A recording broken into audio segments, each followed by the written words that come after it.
One of you see even a glimpse of... Oh, my camera. Ah. Ah. Ah. Ah. Oh. Oh. Oh.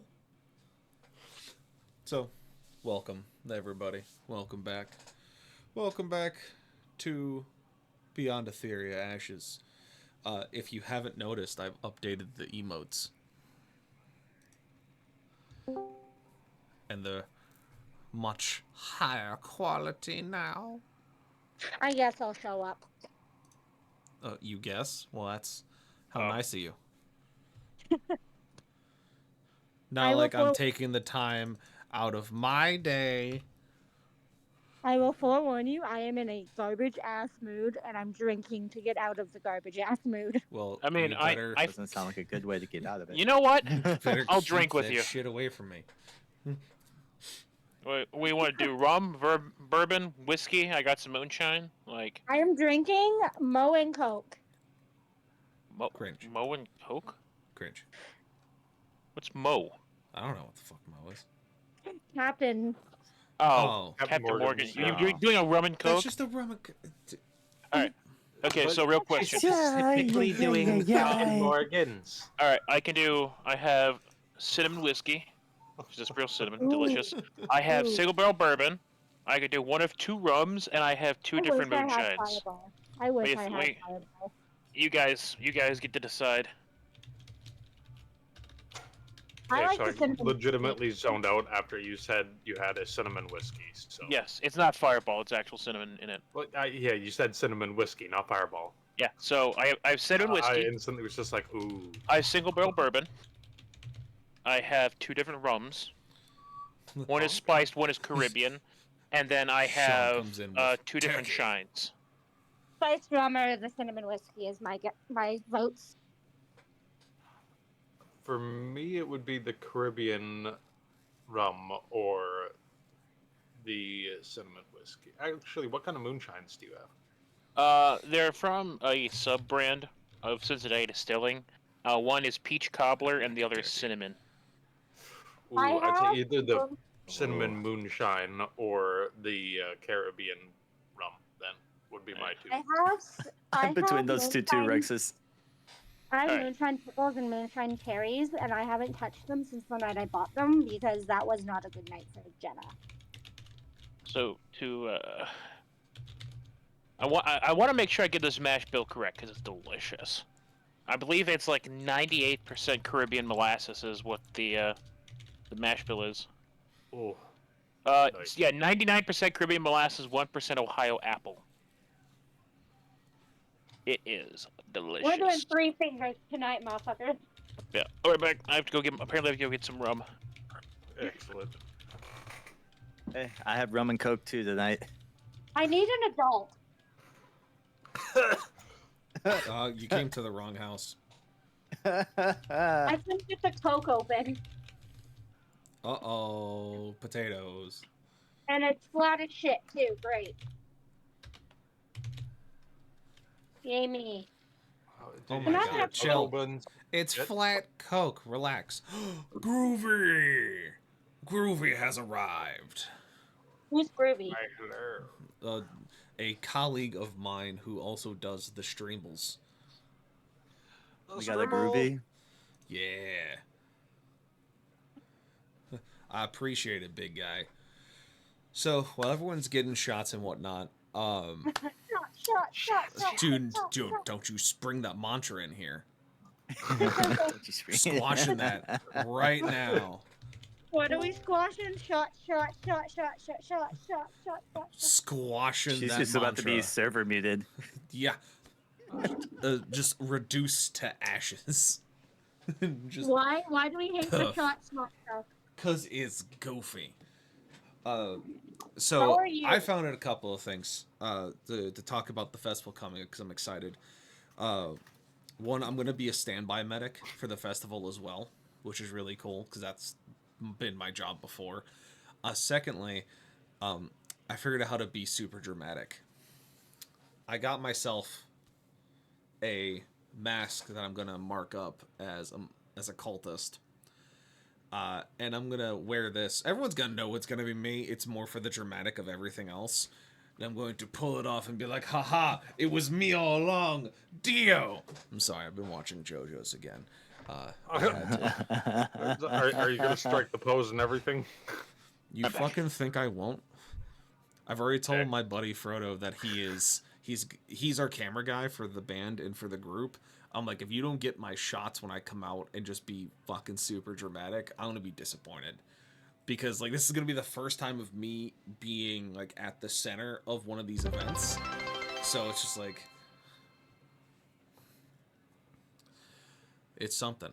Yeah, and I also got old military beret that I've been forming that actually has like the Gene Stealer pin in it, which looks really cool. Thank you for the 69 bits, Carson. Fun fact of the night: when Israel's first formed, Albert Einstein was offered presidency but declined. I knew that. Neat.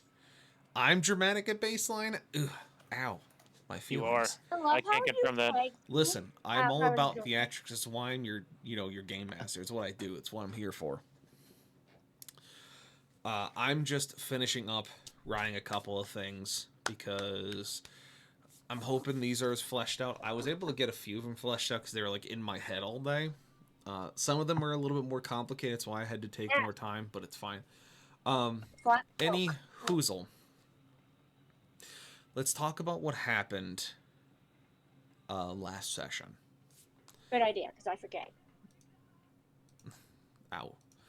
So, Mr. Rage, welcome. I know you came in. I was in the middle of a monologue. I apologize. Thank you for being here. So, let's talk about last session. Where we ended was that you all had finished securing the temple in the desert. You talked to Bill as he gave you a little bit more insider knowledge to what you were expected to deal with and what exactly you were looking forward towards in the future. You were given a choice and were told that you'd be given some gifts for your trouble and that you could either use the crystal to return to New Haven or take your airship. Both good choices, both reasonable in accommodation for what you've been doing. Most of you chose to go on the airship, except one. The ranger, in his frustration, decided to take the road less traveled, as one does, and jump. Feet first into the crystal itself. As he touched it, energy surged through him, where he found himself in another place without light and of a ambiguous consequence. After traveling down a few hallways and going through a few doors, he came across an old man sitting in a room, the only light being a couple of candles that sat on a dresser. The man spoke to him in a slurred southern drawl, but even though he looked old and strewn, he still seemed to have some youth left in him. From what our ranger could see is that this individual was probably something to the tune of 40, late 40s, early 50s. Now, he still had some life in him, and for being as old as he was, he seemed to hold himself together well. He offered him a hat and a rug, warmth and food, out of the hospitality and goodness of his heart. He also gave him a name, as this person believed that no one should not have one. It's a title. It's a brand. It is something that you can use to present yourself to others. So, the man gave our ranger the name Tiberius, after a great warrior he once knew. He spoke of he's not sure when they're going to be getting out of here, and that he should make himself comfortable. If you want to learn party tricks, he's more than willing to teach, as he fired confetti out of his finger. He simply looked upon the ranger, not with pity or distaste, but just curiosity, as he usually finds himself alone here. It was, we will find our way out eventually. It was, by the way, I should give you my name. My name is Max. Max the Magnificent.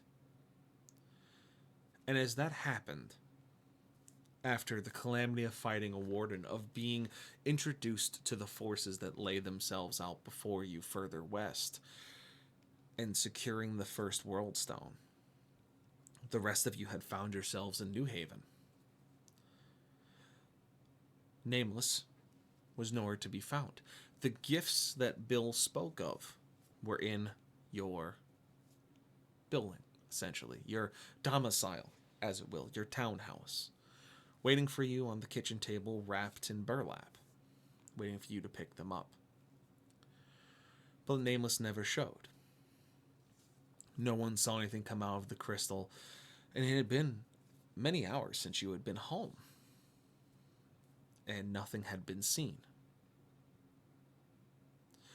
So now we begin the next step in our adventure.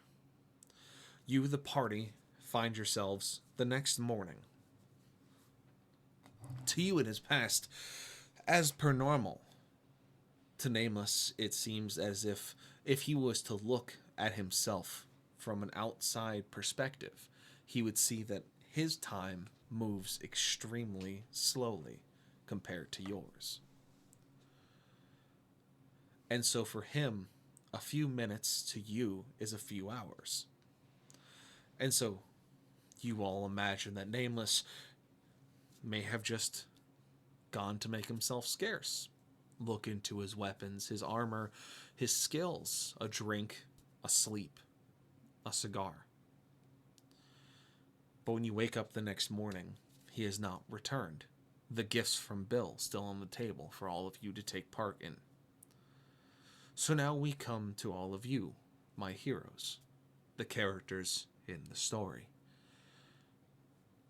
You've all awoken at different times and different rituals and different rites of the morning, whether it's coffee, breakfast, a walk, a stretch, a meditation, tinkering with supplies and weapons. But now you find yourself in essentially the living room, standing around the small wooden round table with the wrapped presents sitting upon it. And now I leave it to you. What do you do?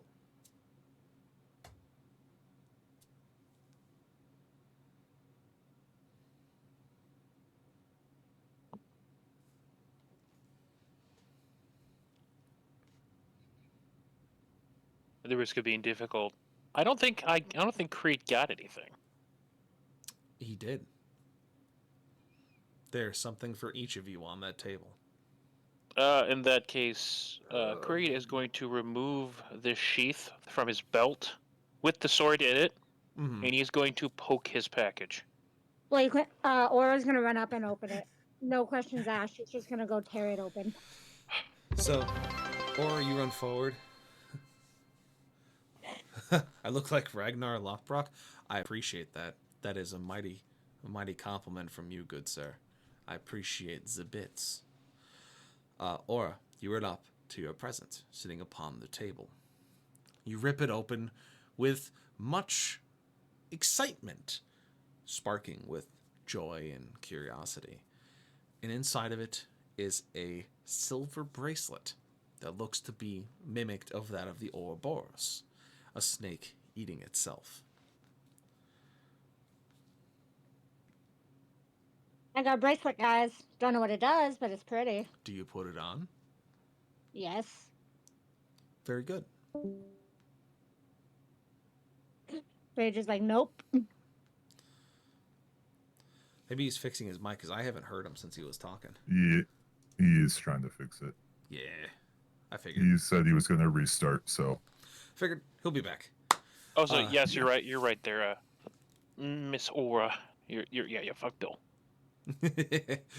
You should. I still can't believe you trusted him. Listen, everyone has to make mistakes at some point in their lifetime. I already passed along what happened the last time I trusted him. Quick adventure in out, Creed. It won't take you long. 13 years later. I gotta keep Aura's track record up. He hasn't made a massive mistake in a while, so. Thanks, Groovy, for the 1,000 biddies. I'm bouncing because I gotta set up my stuff, but I leave you with some love. Hope the stream goes well. I appreciate it, dude. Thanks a whole hell of a lot. Yeah. Go set up your stuff. We'll be here. We're gonna be messing around for the rest of the night, and I don't have anything else going on because the kids are with Carson in Durham, so I may keep on streaming past D&D. We'll see. But I appreciate for stopping in, big guy. Thanks. Yeah, Aura hasn't fucked up magnificently in a while, so let's send her. Send her. All right. So you put on the bracelet, which is good. Welcome back. There you go. Yeah. There's the tabaxi. Have audio. Fucking Christ. There's the tabaxi I know and love. Fucking bullshit. So. Okay, I'm here. Sorry, go ahead. You're good. So, Aura, you open up your gift and you put on the bracelet.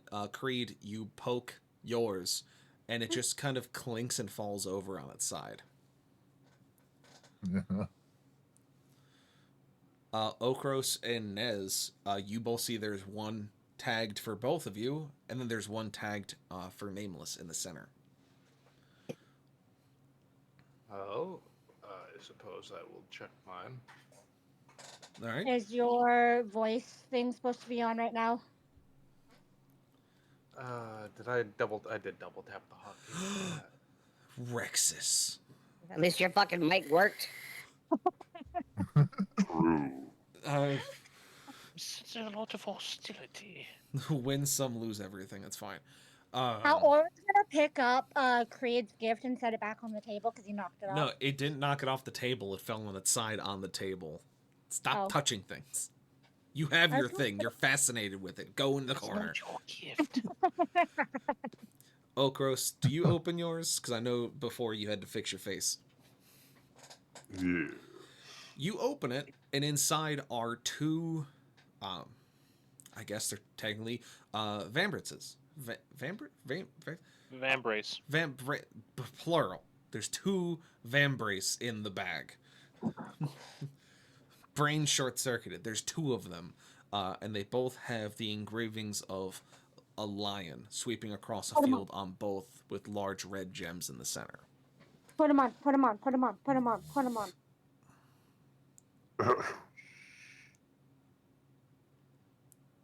I say as I'm playing with my bracelet on my wrist.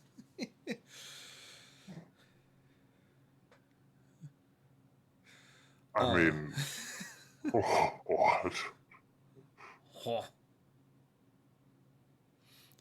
Well, these are certainly pretty. Nez, what do you make of these? He's smart. He asks him. Am I able to inspect them to figure out what they are? They look like metal Vambraces. They don't look like anything. I mean, they look exquisite, but you can't tell what they do. They don't look like they do anything, honestly. Put him on. At this point, Aura's jumping up and down, trying to get him to put him on. So even identify wouldn't be able to tell anything off of it. I mean, they look fancy, but no. Uh-huh. They look quite fancy. They look amazing, I would say, but I don't notice anything overly special about them. Put him on. Oh, for the love of Etheria, put the damn things on, so shut up! You say it for the love of Chuck Berry? No, the Ethereum. I mean, it's better than we imagined you said Chuck Berry, honestly. Just how does Creed know who Chuck Berry is? So many Yeah, right? questions. He went back to 1955 and played a guitar solo in front of a bunch of high school kids. Creedy be Listening good. here. Greedy be good, Jesus. Oh, So- dear. Just stays on stage. Yes. I want you to know I'm frowning at that. I feel Good. like I should share a News for that. today. So, Rexus, you put them on, nothing happens. Yes. You feel amazing, though. You feel like physically empowered. You feel like you could take on the world with both of your big, meaty claws. But other than that, nothing extraordinary. But Nez, in your package, it's inside the wrapping is a small brown box made of what looks to be some type of cardboard, if you will. It's in the box. What's in the I was box? just gonna That's a go, good question. What's in the box? What's in the box? And I have to message you something. It's Gwyneth Paltrow's head. Surprise. Oh, I was going like Justin Timberlake with it. I mean, And who else? Who was the Listen. other guy? He was the dude that played fucking Son of Mask, and it was terrible. I don't Malibu's recall. Most Wanted dude. Mm-hmm. All I can think of is Lonely Island. I'm no help. I've never Jay- seen the Can't think of movie. the names. Jamie Kennedy. Maybe. Mayhaps. Oh, I forgot. Yeah, you Oh. forgot. Nerd. Oh, Nerd. I think that would have been funny though. Jenna, how are you lurking? You're here. I'm looking at your stream, Genie. That's what I... Never mind. Anyway. Uh-huh. Nez, do you open the box? Open the I box. opened the box Inside... so I don't hear her say it a million times. Inside the box looks to be a speed loader for the Dread. But it is exquisitely carved. It has engravings all over it, and you just hear the phrase, "Engravings give you no tactical advantage whatsoever." But it looks amazing. I was gonna It's say, but they look cool. it Facts, looks though. it looks good as all get out. It is nice and heavy in the hand. It has a good release, but for some reason, none of the shells Context. you have fit into it. That's what she said. Doesn't work. Swing and a miss. Laura's gonna look at it and be like, "Oh, you can't put that on." So, it looks like it fits your hand cannon, but the rounds you have just don't fit with it. Like, they just don't lock into place. They seem a little small. Now that's what she said. Resisting the urge to lightning bolt my party 10 minutes into Look. the session. Look, dude, that one fit. The previous one didn't. I was just getting us back I on track. whispered it too before you even said it. Anyway, Nobody. you do You see ain't that even here.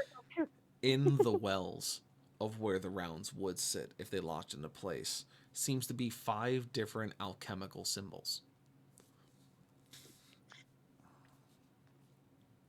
Ooh.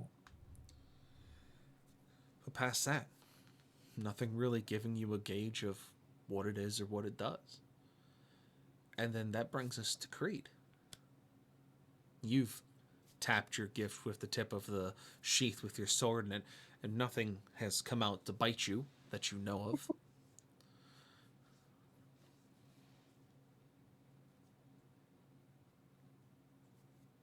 We're going to ponder to take a look. I'm trying to figure out if I can trust whatever it's going to be, Open it. because so far my track record with Bill has not been what you might call straightforward. Open it. That is true, but So after fighting the warden, do you really want to make that choice? Open it.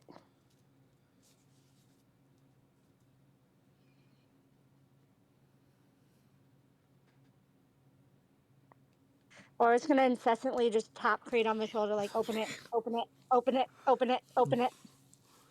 Never mind me trying to railroad the game. Aura's gonna be over here railroading it for me.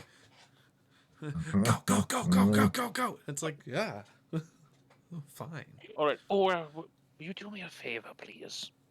Oh, I'll open it for you, yeah? Look to your left. No. Open the gift and I'll look to my left. Just please look to your left. I'll look to my left if you open it. I will open it after you do this for me. You have not built any trust in me. I have to have you do it first. Open it. Damn it. Okay, I will admit I got outplayed there. 100% just got outplayed. She just Uno reverse carded you. Like, fuck. immediately. Oh man. I was gonna flick her in the nose. Open the gift, Creed, or I'll do it for you. She's gonna start backing towards the box. Open it. Okay. Or opens his gift for him. You unwrap it, and you see inside is something not massively insignificant. It looks to be a bullet in a casing on a chain. This is emotional damage. I see it coming already. She's gonna hold it up and be like, it's just a bullet on a necklace. What were you scared of?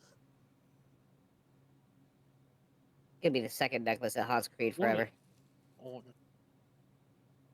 Necklace. She's gonna swing it back and forth in front of him like, are you going to take it? It's a bullet on a necklace.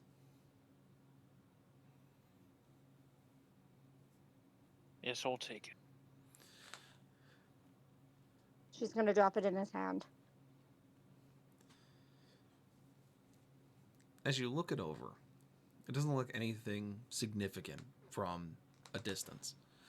As you bring it closer and you read it over, you see that it looks to be akin to a round that one of your compatriots used to use.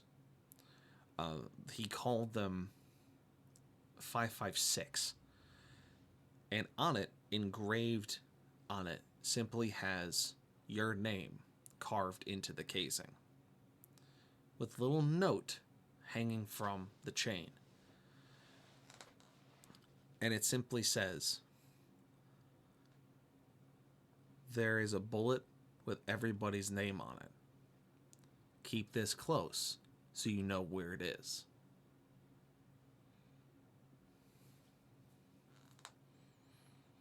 But that's not very helpful. I don't know. I'd be pretty threatened if I received a bullet with my name on it. This is some Blackadder shit right now. Little does she know. Little does she know.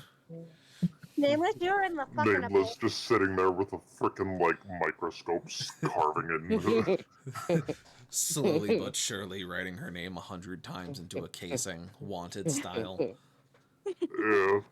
Nameless is in the abyss. This is 100% just the fucking Blackadder skit.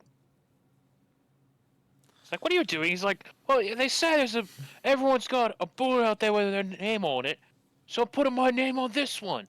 That way, someone else can't do it. That's all this is. It's not the point of this. Like, it's not what's going on. It's very close, but it's not what the idea is. Okay. Do you put the necklace on? Put it on, put it on, put it on, put it on. Do we have like any water or anything here? Yeah, it's a townhouse with plumbing. All right. He is going to take it in hand, and he is going to fill up a glass of water. Okay. And then he's going to Put it in the water. No, he's going to throw the water at Aura.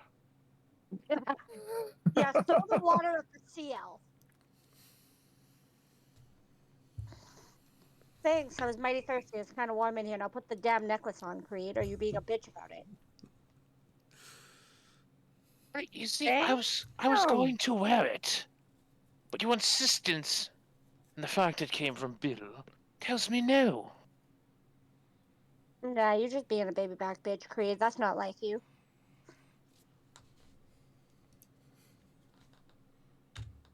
He doesn't put it on. In fact, like maintaining eye contact, he just puts it in a pouch. Always knew you were a little bitch. You just proved it. Yes, the mystical gift from a man who took me 13 years into the future. Yes, I should just immediately put it around my neck. It's When a you pull bullet your on hand a back up chain.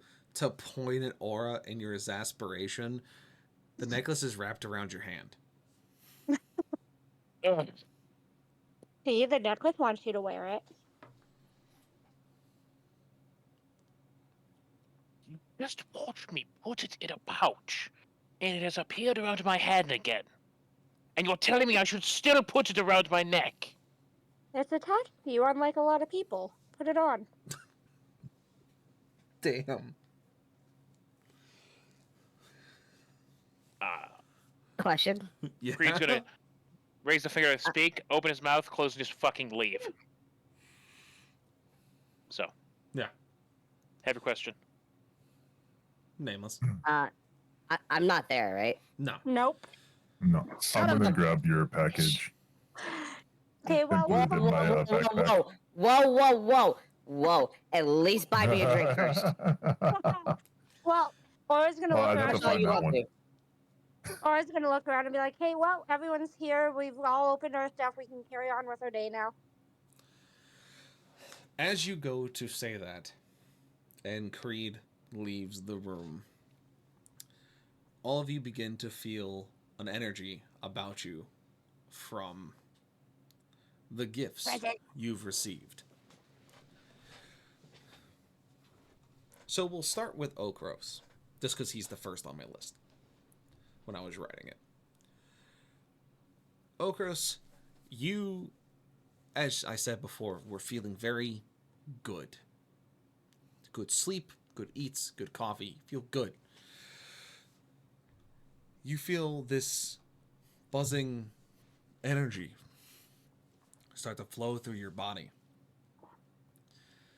And much akin to that of spontaneous growth, you all of a sudden grow to 11 feet in height, hitting the back of your neck on the ceiling on the first floor of the townhouse. How tall was he to begin with? 7.5. Oh, what the hell? Oh, somebody ate their vegetables. As soon as you say that, Aura, you're next on the list. Oh, The energy begins to course through your bracelet as you see your hand begin to form of that of a wyvern claw, your arm turning into that of a wing, as you're thrown outside as you become a juvenile wyvern. so he gets to get taller and I get turned into a goddamn bird? Okay. A wyvern, Oh, is a a dragon, you wyvern, idiot. to be specific, if you I speak don't in know what layman's that Mr. English, Dragon. a wyvern is a Rather. two-legged winged dragon. Whereas a dragon has 4 legs and 2 wings. A wyvern has wings that come off its front arms, much akin to that of traditional birds, with 2 legs. Still a fucking dragon. It And is still a usually a dragon. venomous tail. Yes. It ain't even cute. It's I not. want eyelashes at least. I mean, you're a reptile, so you're not really supposed to have them, but you know what? Sure. You have eyelashes in your wild form, I guess. I'm adorable. Okay. Tell me she falls in love with a jackass. And I actually mean a jackass. I don't mean like me or Creed. I mean like an actual jackass. Donkey. No. You ain't getting out of this that easy, Sundari. Okay, fine. You're right. Let her fall in love with Creed, the jackass. Donka. Nez, you are lifting up your speed loader while you see Okros grow to the size of a house. You see Aura turn into a wyvern and fall out the door during her With transformation eyelashes. with eyelashes. I have to be specific. You see the cells of the speed loader where rounds would sit begin to glow different colors, and 5 cylinders spring out of it. Of this one of green, of bright green radiating light that, as you push it towards the dread, seem to fit the cylinder precisely.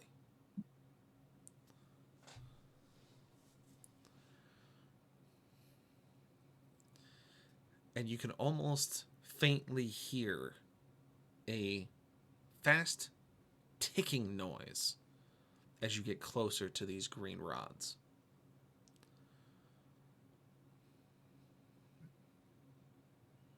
Oh boy.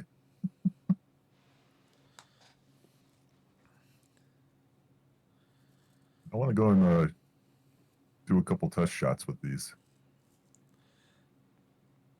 I mean, yeah, you step outside and you find yourself a stack of bottles that have been catching your eye lately, being easy targets. You put a round off at it, and the round slams into one of the bottles and just bursts into this bright green burst of energy. You see another one. You pull the hair back, you fire a second one. But this one comes out a very bright red and immediately bursts into this puff of intense bright white light and fire. You pull hair back again and you fire at a third bottle. This one comes out blue. When it hits the target, bursts into a shower of sparks and lightning arcs.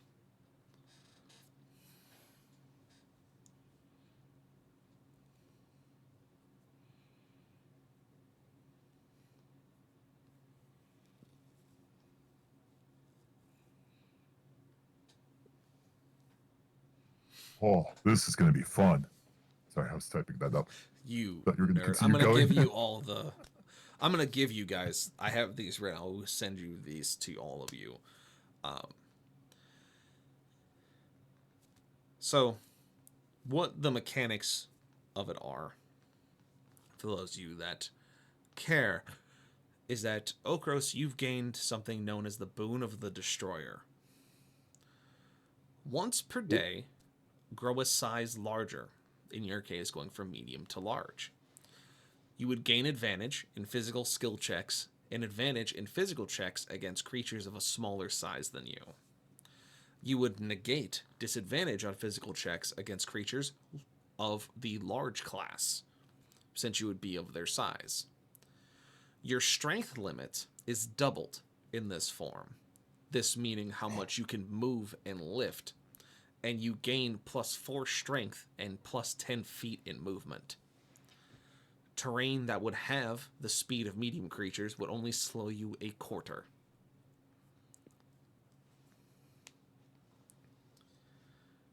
For Aura, you gain the Boon of the Chimera. Once per day, you can boost the strength of your wild shape, turning into a creature of 3 CR instead of 1, and gain haste while doing it.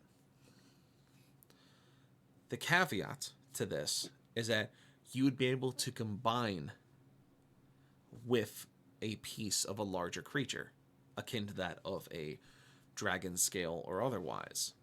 If you have a large enough piece of a creature you'd like to turn into, you can sacrifice it and become that creature for 1d6 hours.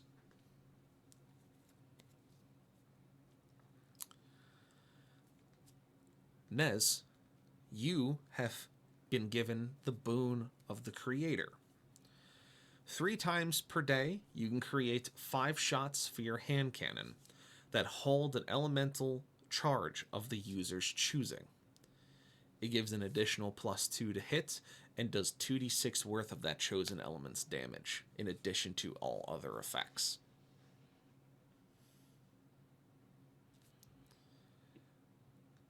For Creed, though you have not put it on, the effect of which is of this. You have received the necklace of the Boon of the Leader. 2 times per day, you can give yourself and allies within 60 feet of you advantage on initiative, and advantage on the first attacks in a combat. You and allies also gain 15 feet of movement and advantage on athletics for the first round of said combat.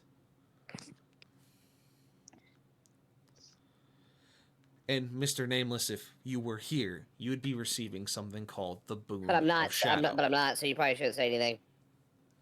Okay. We can blue ball you though. We'll carry the box around until Still we find blue balled. I mean, did you guys just hear what the fuck you all got? Yeah, but Turn you it know that when way. you come back to get it. So Finally, sounds like you guys are gonna be able to swing at least half as hard as I do. Now, as you all have received your gifts, after a few moments, the effects that overtook you rescind, and you return to your normal selves, feeling that you now have a connection to these items that you carry on your person. Do we have to put them in our inventories? No, I'm just going to give you the abilities written down so that you remember them.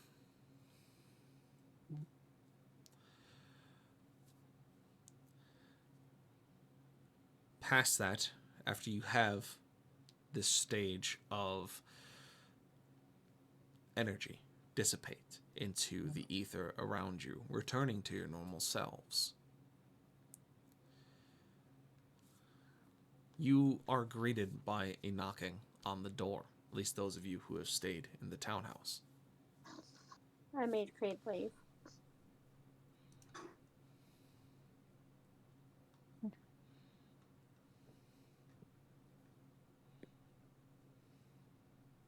Laura's gonna run down. So I'm outside. I was gonna say I'm outside too. Well, you two would see someone knocking on the door.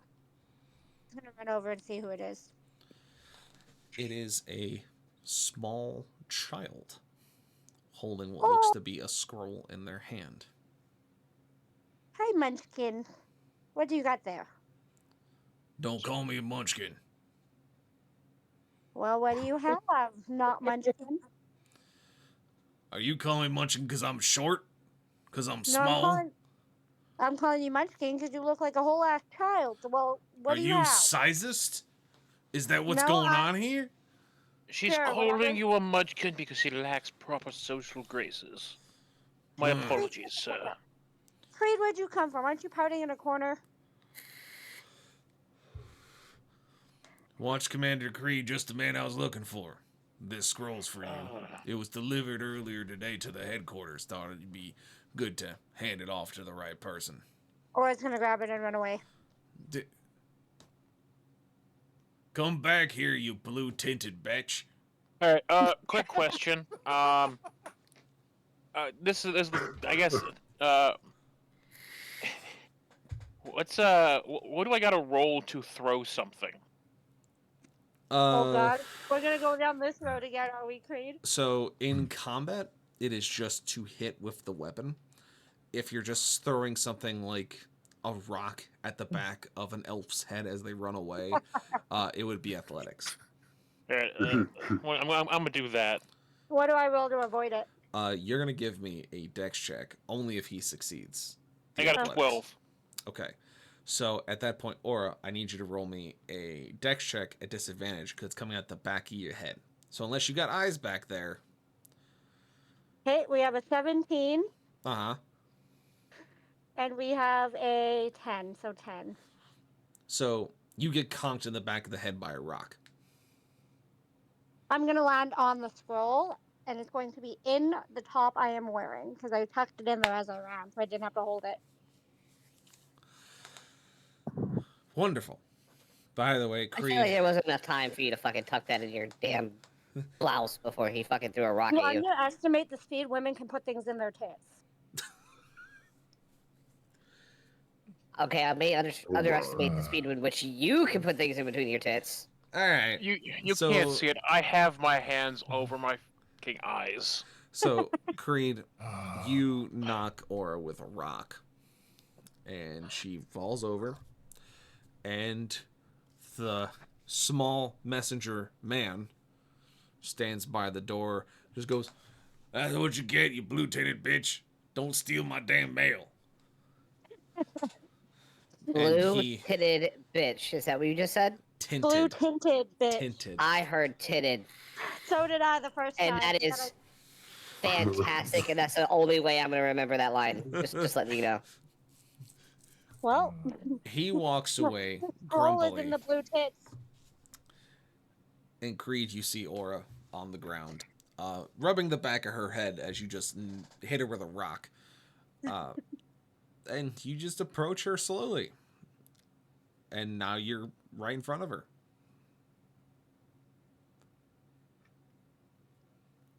Can I All help right. you? You fucking squam. So she's on her stomach, right? Yeah, like a little bit on her side, on her stomach, you know? I'm putting my knee on her back. All right. I'm gonna make this weird. I'm warning you, this is about to get real fucking weird. All right. What do I got to roll to bind her hands? Oh, God. Oh, you're going to make this really weird, Creed. This is now 50 Shades of Beyond Etheria. People, make sure you have your 18 plus. Make sure this is a Warnings up. mature stream. You know, this Yes. is we're getting into the funky business. It would be sleight of hand, More like Mr. 50 Creed. Shades of Creed. This is the office all over again when you made me. Yeah, do that's a this. dirty 20. So. Yeah, you tie her hands together real good. I mean, Alright. Creed, all you had to do was ask. Shit. So, I assume we're just in the middle of the street. Essentially. Are there store stalls along either side, or Like a storefront, like just like a Yeah. general store? I mean, yeah. There's plenty. is there any of them that have like seamstresses or tailors? He doesn't want to touch me. He wants a woman to do it. More than likely. You can see one of them is like a very generalized tailor.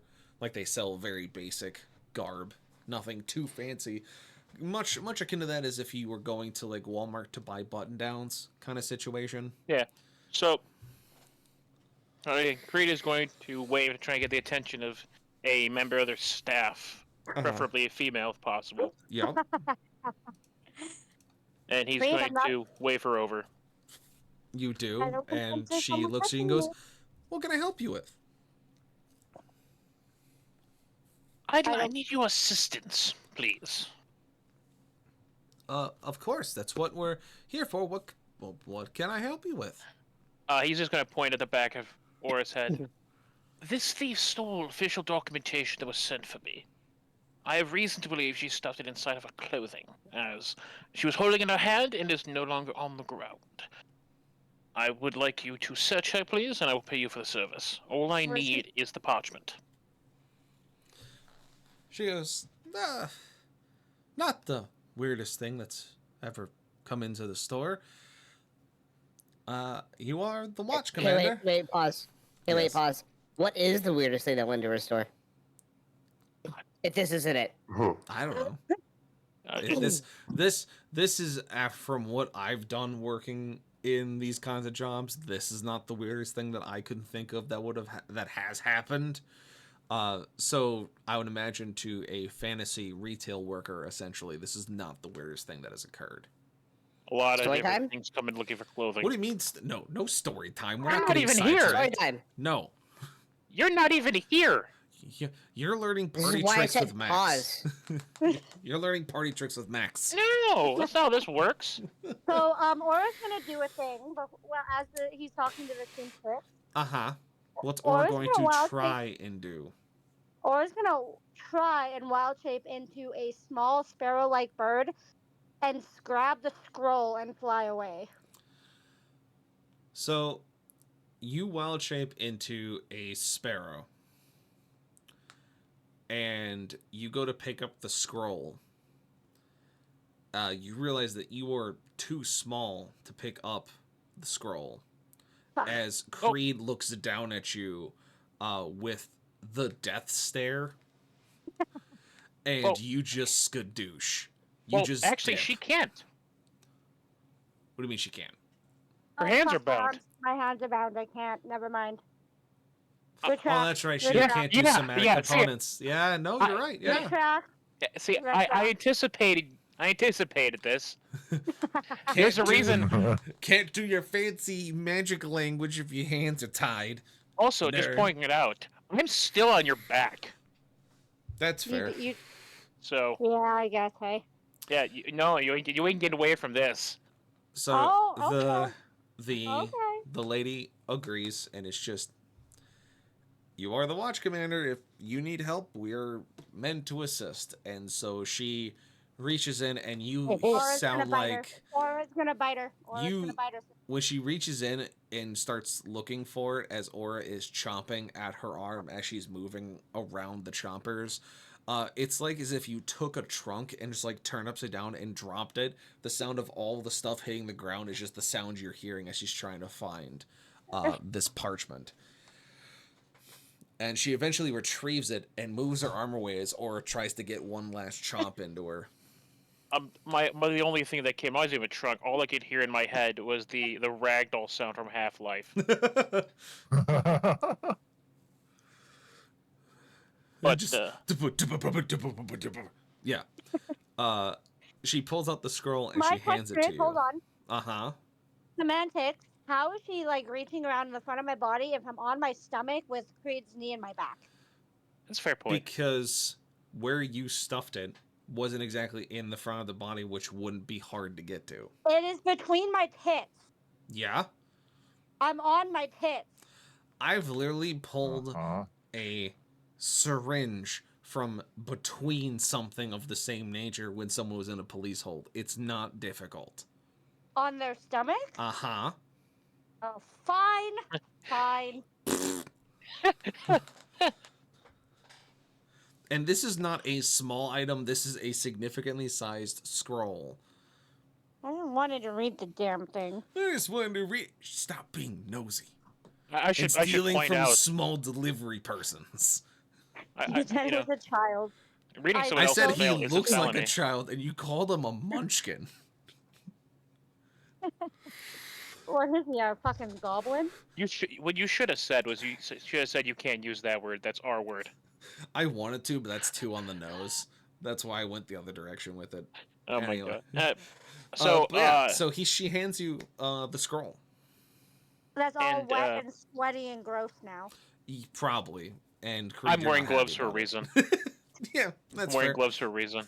Yeah, so Creed is going to remove and slip her a gold piece. For your services, Mom. Thank you very much.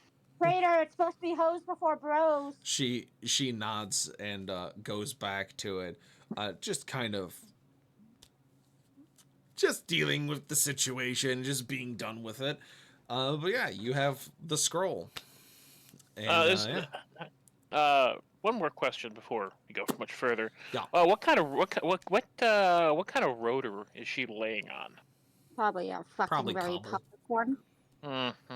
I'm not gonna do what I was planning then. I was gonna grab her by the hand, her bound hands, and just drag her back. Yeah, don't do that. No, I'm not gonna do that. It's So, unpleasant. You think Creed will care? I've made his life hell all morning. Yeah, Creed's gonna holler back very loudly. Oh, goodness. Yell for Oh. Okros from the road. Oh, Crimson Daddy can't have him, so he's gotta get Lion Daddy to do it? Okay. Oh, Cross is just gonna come out of the townhouse with a cup of coffee in hand. Lion Daddy, help me! What? Crimson Daddy hurt me. I need help. You don't call me that. I just wanted to read the mail that pertains to all of us, more likely. Jenna, And Crimson Daddy had to make it public. Jenna, this is the face that is looking down upon you. This is the face of disappointment. Oh my god, I love that. When she says that, Creed's gonna yell out, "It's still illegal to read other people's mail, especially when it is not addressed to you, as it says on the parchment!" It's also illegal to look that good, but here you are, Creed. He's gonna go, "What the like?" I need another What? drink for this bullshit. I don't even know what the fuck's going on anymore. I just went and took a shot. Listen. I I'm got Gross him is up just there. sort of looking down at his coffee for a second, look back up, and just be like, Ted, you already Did- took a shot? Did somebody spike my Miss coffee? Etheria, at Oh. least he bit back. just, You are. what's happening? I'm just as confused as you are. Aura's gonna look Please at them pick all. up this stupid elf and bring her back inside. Aura's gonna look at them all and be like, I miss Erie. At least he bit back. Yeah, I'm going Okros full is just Kim gonna side down now. the rest of his coffee and then go over and hoist Aura onto his shoulder and bring her back inside. Ooh, man, do I know so. you like that. You do so easily as her questionable remarks continue to echo out throughout the street as people are looking, going, "What the fuck is happening?" Creed is going to try to can read this parchment now that it's all freaking wet. As I'm walking in behind all them, all right, guys, nothing to see here. You can go back to your business. Hello, Daddy. How you doing? Just the normal mercenary hero of Etheria business going on over here. Don't mind us. We're doing stuff. Go away. Be gone. So we got Lion Daddy, Crimson Daddy, and Robo Daddy. Robo Daddy? Ugh. I hate this. I I'm the one really- in I just control cringed of so this. bad. Oh god, I I'm am feeling the pain. so glad I'm not my other character right now. Yes. Anyways, Priya's gonna attempt to read this. Well, whatever the fuck is happening is happening. I don't even. I have no idea, and I'm involved in this. I don't know what's happening anymore. I've lost control. I have never been so glad to be away from a party. Just letting you know that. I've never Yeah, been so I- excited. I feel that. I feel that. My goodness. I told you I was gonna make it weird as soon as you tied her hands up. I told you. It's not weird, it's cringy. There's a difference. Always be worse. Anyways, the scroll. Yes, the scroll. Read the scroll that started this You- whole thing. You read the scroll. And the words that are on it send a shiver down your spine. It says, "Your friend has gone to where it all began. If you had a chance to change the fates, would you?" If you could change your fate, would you? Touch the crystal. Follow the ley lines. Find your friend. Break the cycle.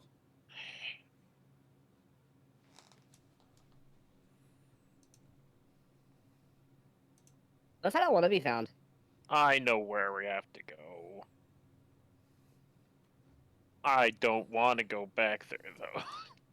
I'll be real.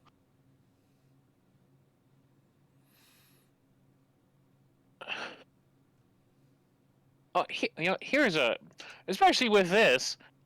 Did Creed happen to see where this strong young fellow disappeared to?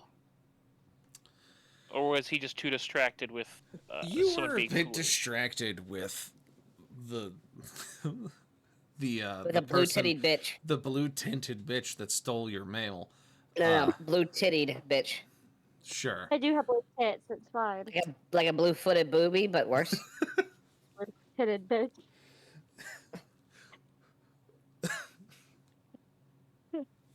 All right. No, you don't see where the delivery man has gone. Child. Not the child. Don't be sizist. Munchkin. Don't be sizist. Women. You know where he's gone, and on the scroll itself, at the very bottom, just simply has the signature of one Bill. Fucking course, it's Bill. Aura's gonna have, at this point, Aura's gonna have pulled her legs from, like, her arms under her legs to her front and is, like, Roll acrobatics. bopping Ooh, off. come on, do it. Roll Acrobatics? Acrobatics. My acrobatics is pretty Well, low. actually, so she's picked up. Isn't she technically One. grappled? You It rolled a doesn't matter. She 1. got that one. Yeah, never mind. Doesn't matter. As Doesn't you matter were anyway. sat down by Okros, you thought it'd be really cool to do the whole jump over your hands trick. And instead of jumping over your hands, you go to jump and you just onto your Face plant? face. Yep, Yeah. 100%.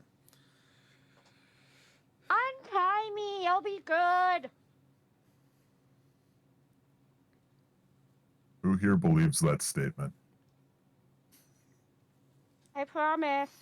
Crickets. Even the narrator's like, no one believed her statement. I'll have permission to do things instead of just doing them if you untie my hands. The narrator did not believe that statement either. I'm just gonna start screaming at the top of my lungs.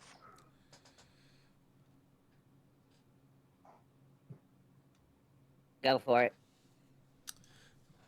Do you wish to test your luck against a lightning bolt? She's been server muted. Just FYI. Jeez. What? You can't server Come mute her. on. Because if she screamed, I'm not gonna fucking listen to that shit. She's I don't- gonna actually I don't scream. think she was.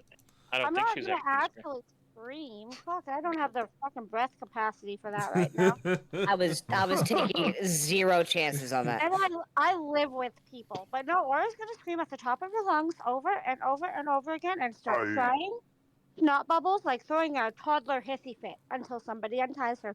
And she will continue until somebody unties her.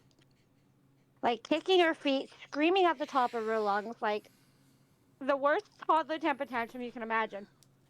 Didn't She realize tried Aura being need nice. a nappy change. That's new. Is there a dish rag nearby? More than likely. How about how long was it? Okros is just going to take a dish rag and stuff it in her mouth quickly for the moment and make himself another cup of coffee.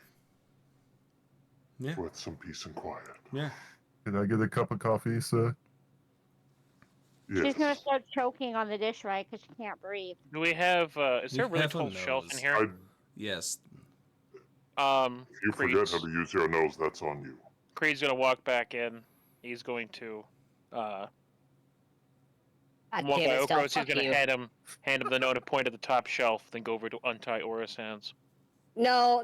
You don't understand. I was waiting for there to be a pause for me to tell Okros that he should look for chloroform. No. And then you send me that shit. No. Hey, you don't get to say no. I asked nicely. I tried to offer. No, to be I can only speak to myself. I have a +0 in medicine. I'm fairly certain you're going to kill her, because you have to know the specific amount of chloroform to put on a rag. I have a +4 in medicine. Allow me to show you how to chloroform myself. You're That is doing so, it like- wrong. This is the that is worst like- catnapping I've ever been a part of. You're doing everything wrong. That's like some Literally. 87 tiered chess right there. You're so concerned about your own upcoming mortality that you tell the people kidnapping you how to properly drug you to be kidnapped. Literally. I would. Fuck.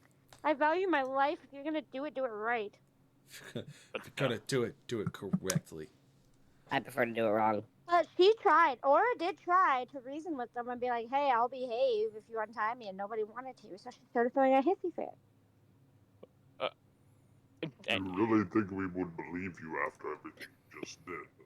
You didn't even give it like a moment's rest, and you tried to do a freaking ninja move and then failed, and then was like, I'll be good. Yeah, because she tried to get herself out of it. She's a problem solver until she can't be anymore. Then she wants out of things. Haven't you noticed? Remember the circus? She tried to solve her own issues, and then she needed you guys after.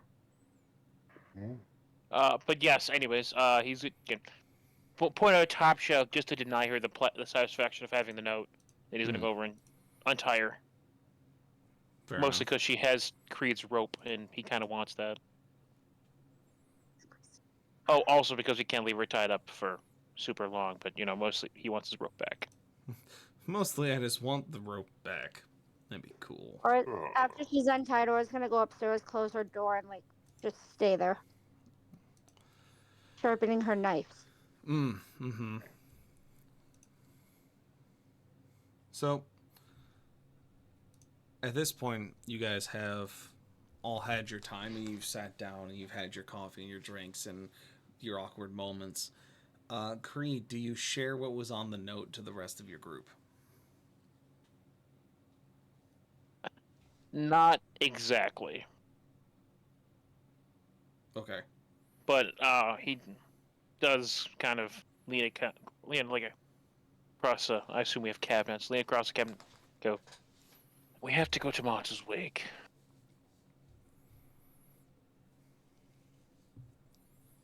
oh,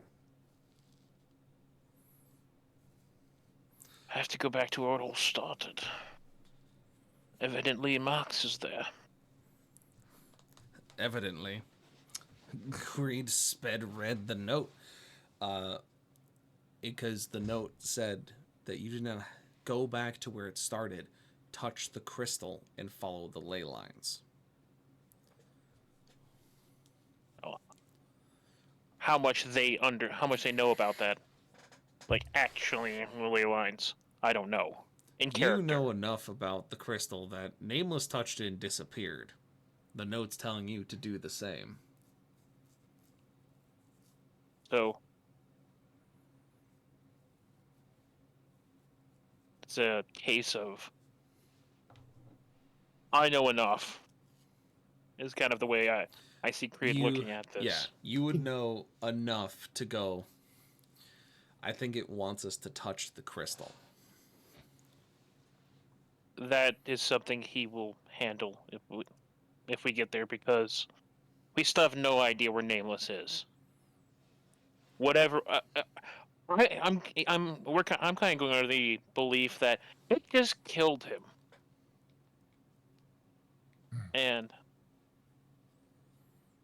that's something he'll take care of himself. Meanwhile, he's sitting around a campfire with Max singing "Kumbaya fucking ya." so we need to take a trip back. Would I will get appears some. Do we have to go to that crystal, or can we just touch the one we have here? based off of what just happened to Nameless, I would say probably that one. And I'll touch it when we get there.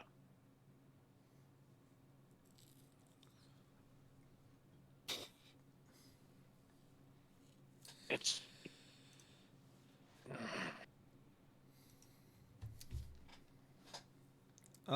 Which one of you has the highest passive perception? Excluding Nameless. I got a 14. 14. I have a 14. 14. I have a. Perception? Passive perception. Where do I find that? Oh, I have an 18. 13. So, Aura, you think you hear a voice. As you'd put yourself upstairs sharpening your knives, the other three individuals sitting downstairs talking about a plan to go to Martyr's Wake, you hear something. Just on the tip of your ears. Enough to catch your attention.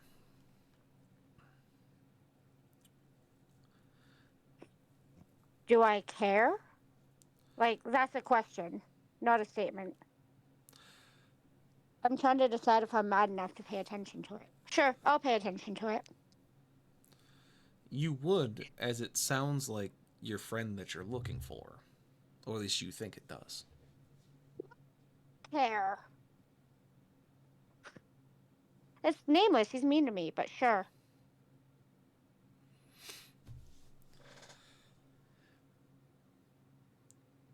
You feel like it came from the center of the town square, just outside the townhouse.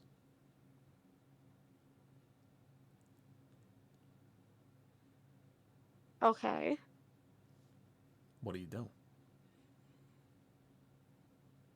I'm going to open the door. Well, she's going to open the door, yell, "Yo, Nameless is in the center of the town square," and close the door. again. Actually, she's gonna say, "Yo, Nameless is in the center of town square. I somehow heard his little voice," and then close the door. Okay. Creed said he's going to snap up at that, and like look towards the direction of the door. I didn't hear anything. Did you? Did either of you? No. The center of town square is where the crystal is, too, isn't it?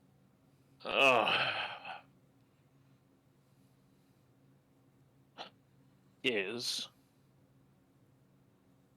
I love how they're not all running upstairs to question her more because they didn't hear shit. Because they know I'm mad. Maybe I'm sending them to their deaths. You two, enjoy your coffee. I'll go find out if she's making it up or not. My door's locked. Before you try and walk through my door, just know it's locked. I was thinking the same thing, still. I was trying to figure out a word, and dude. Oh. The thing is, Creed didn't hear anything, otherwise I would have said something. But no. Yeah, Creed's gonna head back outside towards, town square, where the crystal is. Alright.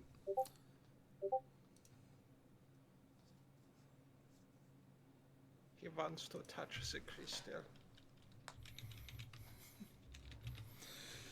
So, you head outside, and you stand there for a moment, and you see the normal hustle and bustle of everyone else in the town, just kind of meandering about their business. But then as you stand there, you're listening intently, you're focusing ever so definitely on trying to listen for this person's voice. You feel like you hear a whisper above the sounds of the commotion of the town. Just enough to hit the tips of your ears to point you in a direction towards the crystal in the center of town.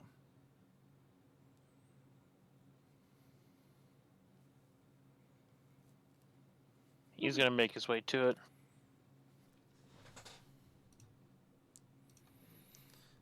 You get closer, and you can feel like you're hearing something a little bit more clearly. Again, it seems to almost mute and drown out the noises around you from the commotion of the everyday. Now, Nameless. As Yes. you sit with Max, he has found you a rocking chair, much akin to his own. And he's been trying to teach you how to do his party popper trick, where he does the confetti cannon out of his fingers. Mm-hmm. All of a sudden, the glass wall in front of you kind of turns into a faint image for a second, as you're almost looking over the town of New Haven, as you see Creed putting his knee in the back of Aura as Okros comes out and brings her back inside. What do you say?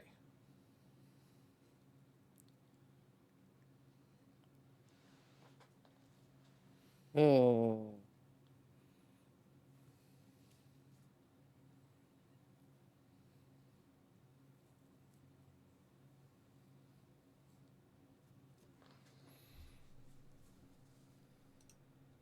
I have a couple things, but they're pretty bad, so give me a minute.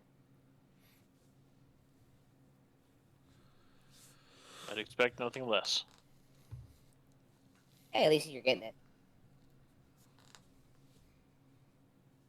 Why do you think I was going to ignore the voice to begin with?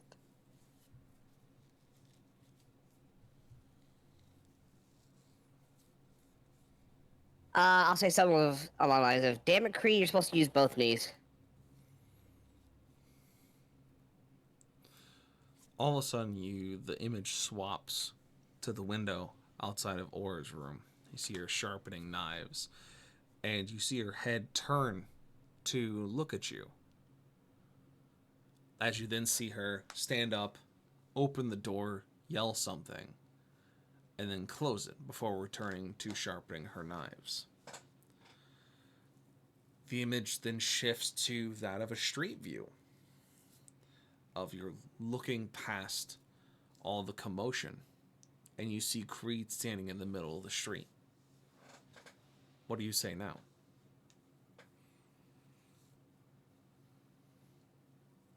Okay, so I saw her sharpening the knives, get up, say something, sit back down, sharpen her knives more, and I'm now where? Sorry? You are now watching from the center of town, looking down the street towards the townhouse where you all live, and you see Creed in the middle of the street, surrounded by the commotion of New Haven. What was he doing? Just standing there? He's looking at the crystal. He's looking Oh. at you. Can Aura still hear anything he says? He hasn't said anything else yet. I know, but like, just so I know, can Aura hear anything he says? You might be able to. Okay. Just so I know. Oh, he's looking at the crystal. Yep, he's looking And he at can you. see me. He can see me, though. No, he's looking at you. Okay. It just looks like he's looking at me, and I can't tell if he's, like, actually Yes. looking at me or if he's staring at me. Okay, got it. I'm just gonna say, don't touch it, I'm finally happy! Leave me alone! Jenna, roll perception. I go back to the Hold on, let party me go popper trick. back to my bedroom. I was making myself Roll- another drink. Roll perception. Okay, hold on. Running back to my bedroom. Roll perception. Yes. 14. You do not hear Nameless this time, as you are too busy and too focused. Wait, did I click the right one? Yeah, I did. Never mind. I'm nuts. Okay, yeah, 14. But Creed is just going to be. Oh, sorry. But Creed, you do feel like you continue to hear whispers as you get closer to the crystal.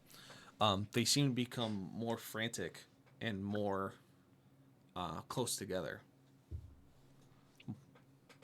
Question. Yes. Is Max still next to me? Yes. Okay, high, low. Hi.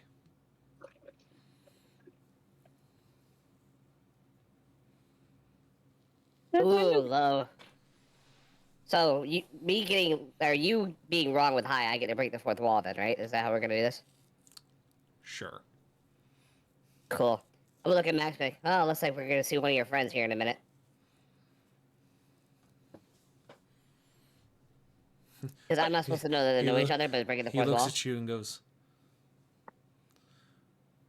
What do you mean? Which one? Oh my god. I'm not saying that. Never mind. Creed is just going to stand there, like, looking up the crystal with his one hand on the pommel of his sword, Mm-hmm. and the other just like limp at his side. Can kinda, Max like, also see scanning this or it. no? Like, can you see what I see? What, Max? Yeah. And he goes, You're sitting there staring at that glass wall again, Nameless. Or should I say Tiberius? I ain't seeing nothing. You don't see anything? Oh, Creed's staring at me right now. Looks like he's about to touch the crystal and probably come here, so you'll get to meet up with him again. Who's Creed? Yeah, you'll find out. He doesn't know who Creed is, so this just got interesting. Not really. You're a strange one, Tiberius. I'll give you that. Oh, wait, this is the start of Max, right? Before Yeah. Creed? Yeah. Yeah. Look, I'm like breaking like the fourth wall within the fourth wall. It's like 16 wall breaks. It's okay.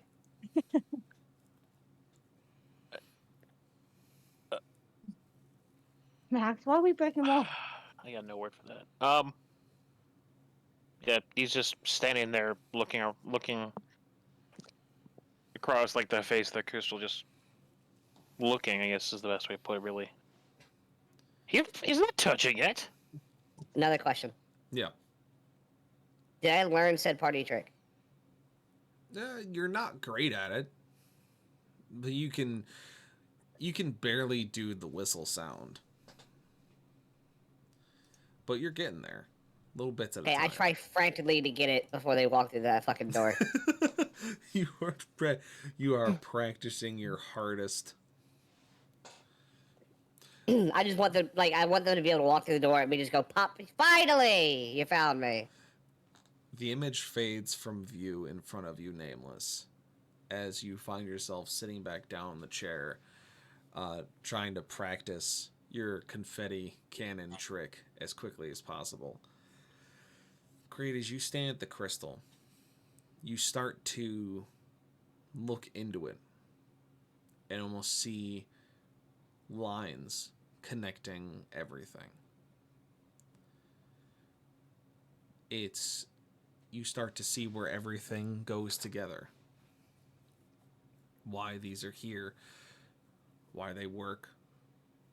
It starts to kind of piece itself together in very frantic notions, a little too fast for you to comprehend as it just scrolls past your eyes. Until eventually you see a box connected to a tomb, connected to a sarcophagus.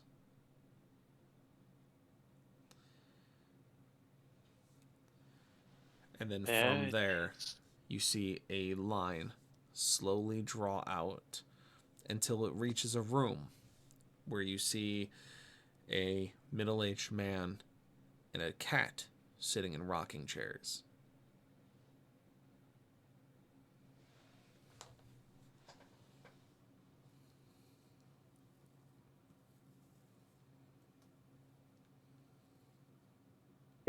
Can they see me? No. No. They have seen you, and the image has faded, and now you're seeing them through the ley lines.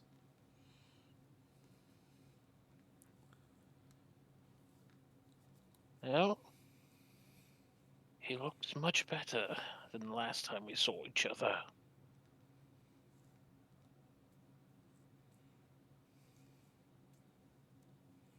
Hello, Max.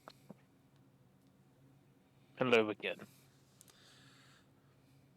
As you say those words, you almost see his face look up at you, and you see his mouth mimic a word that almost looks like the word enter. As you see 4 bright rays of light launch out of the crystal and lasso around your wrist, and the other 3 shooting into the townhouse and latching onto your compatriots. Or's gonna fight the shit out of this because she ain't trusting. Of course. And he's just gonna go limp. So I don't know this is happening, right? No. You're still Okay. practicing your confetti cannon Yep, trick. yep. Still going. Still trying. Still trying to get it because he's got to be the best at everything.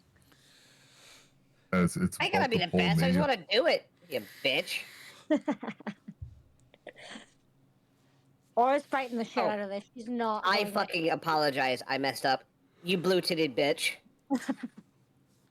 Nez, what were you saying? Lucifer was off to my side. As I see this grab onto me, I grab Lucifer. No! On my back again. That's all I do. Like, Or's I trying know to I'm cut going. through- Or's trying to cut through it with her recently sharpened daggers, and she's just like losing her shit. And then she realized that she was holding the blade at a 45-degree angle instead of a 15-degree angle. Just like slapping it. Just, why won't you cut? No, she knows how to use a fucking knife. I know, that's what makes it Maybe funnier. a knife, not a knife sharpener. Nice, Oh. sure. Not a whetstone. Do you forget she fucking sharpened and cleaned up all y'all's armor and weapons? She knows how to use a sharpener. I'm sorry. I don't believe you did a fucking thing with my shit. Just FYI. Nez, stealth toward Nez. Fuck. Nez, why can't I fucking remember your name? Today, Junior. Nez taught her how to Chia. do it properly. Nez taught her how to do it properly. So, she's fucking that She is shit up. right. Nez did teach her how to actually maintain weapons and gear. So, she's got that going for her.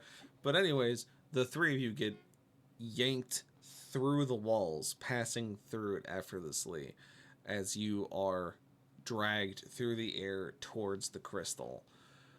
Nez just hugging. Lucifer, as he's being pulled through, you betcha. He is holding on for dear life. Still losing my shit, beating the shit out of the ray light. Mm-hmm. And We Creed, end up as with you turn and look back as you see the three shapes of your compatriots coming at you at breakneck speed, and you try to hold your hand up to stop it, and then before the impact happens, the four of you find yourselves in a dark stone hallway. Oh, fuck. I was having some alone time. You hear the word fuck echo throughout the hallways in both directions. I would like to very audibly sigh. You do so. Does it echo too? It does. Good.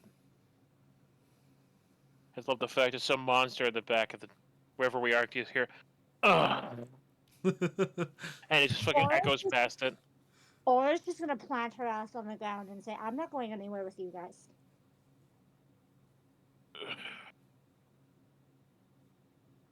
So I hear No, him I'm sighing, gonna right? sigh. Yes. Oh, no. Nameless, you don't hear okay. them sighing at this point. You're like, I know that. I would know that sigh anywhere.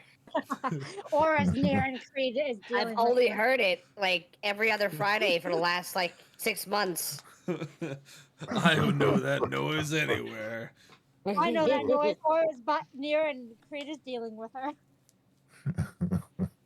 Oh, by the way, I've been looking up cat names this whole Mhm. time, so. Of course. No, like, Aura's gonna plant her ass on the ground and say she's not going anywhere with them.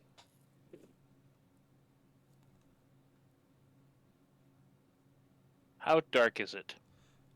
It's very dark, about 15 feet away from you in both directions. You can see within that 30-foot space, but like past that 15 feet in either direction, you don't see shit. It is pitch black. And no, your dark vision won't help because it works with light, not without. I'm fine. I'm fine with that. Well, shit. Forgot about that. Well, I can't light a torch, so. I can. Yeah, I forgot I sacrificed my tinderbox for a good cause. It was a good cause. Just kidding. Do I have? I don't know, do you? I have a bonfire. I can start a fucking bonfire. If you have that as a cantrip, then yes, you can start fires. Yeah, who needs oxygen? Maddie, you want to I help have her? a tinderbox and a torch. I'm going to light one.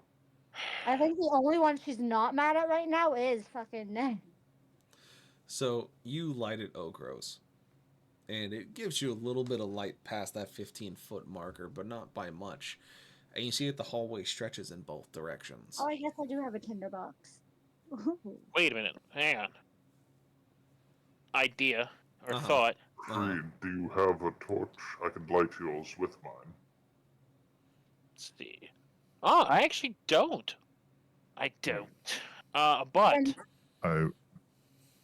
I do have the brass lantern of fate. Does it do anything? Is it doing anything right now? It is slightly glowing. I have it. Aura's gonna offer her torch out, not saying we're just handing her torch over to whoever grabs it from her. She's still not going with you guys, but she'll give you a torch.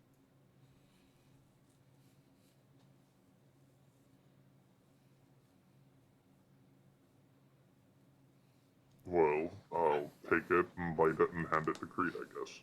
apparently I have 10 of them. Yeah, most people start with Yep. 10 torch sticks. Oh, Oh, well. do I actually have 10? I didn't. Well, that's I because do you actually came have over 10. from a different timeline. You don't count. Wow. Wow. Wow. This right here is ageism, you know. It's Or ageism, we'll of give a course. benefit like this to whoever wants it. You're just mad because Creed is. Oh, actually, how old was he when we start? 'Cause that's actually. So. Oh wow! He is not doing well. He is 100 years old right now. Yes, you are. So. But you're also a tiefling, so you live for a pretty hot minute, so you'll be fine. So who's grabbing Wow. the torch Aura has held out to her side towards you guys? Oko said he was gonna grab it. Oh, gross. Said he grabbed it. Okay, there's a torch. And now she's going back to crossing her arms and being mad. Alright, so to summarize, Aura's on the ground being pouty. Okros has 2 torches. Nez is standing next to Okros. Creed, you have the lantern in your hand that is now glowing slightly green. If he spins in a circle, does it glow more in any direction? It glows brighter when you're facing down either hallway, but if you're facing the wall, it does not. We appear to be, somewhere. Not saying either direction gives us something to go off. So, I should have gone through my backpack. I have 10 food, too. 50-50. Or just ends up sitting in the corner and snacking on rations. Nah, I didn't know what I had in my backpack. I do now. So, what do you do? Well, what? Okay, I'm trying to figure out how to do this. So, he knows which direction is north all the time. Which direction is? For some reason, you feel super out of place. Fuck. Okay, that's a problem. Well, I was like, okay, well, if I can guess which direction is north, we're gonna be fine. But yeah, no, that's a problem. What would Aura have to know which way is north? Because she just wants them to leave. You would not know. Even if I rolled wisdom or intuition or anything. Do you have a compass? I mean, you could roll deception and just lie. Yes, I am rolling deception to lie to them. Sure. Shit. Roll deception. 17. Cool. So Aura points in one of the directions, says it's north.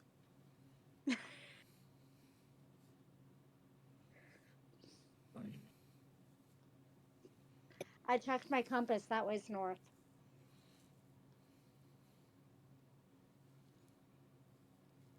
Have fun, boys. You have a compass? Yep. Picked it up in our travels. I found it in something I rummaged through.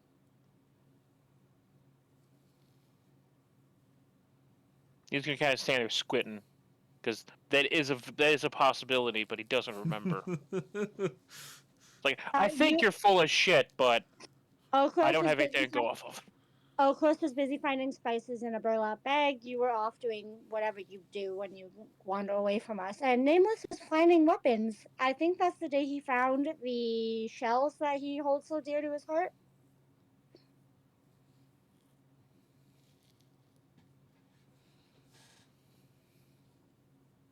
The alligator, whatever they are. I don't fucking know what he uses. He's just obsessed with that rifle of his. And as I believe was Shining Lucifer, I don't know. He was looking for something. Maybe the whatever he uses, gunpowder or whatever. I don't know much about artillery.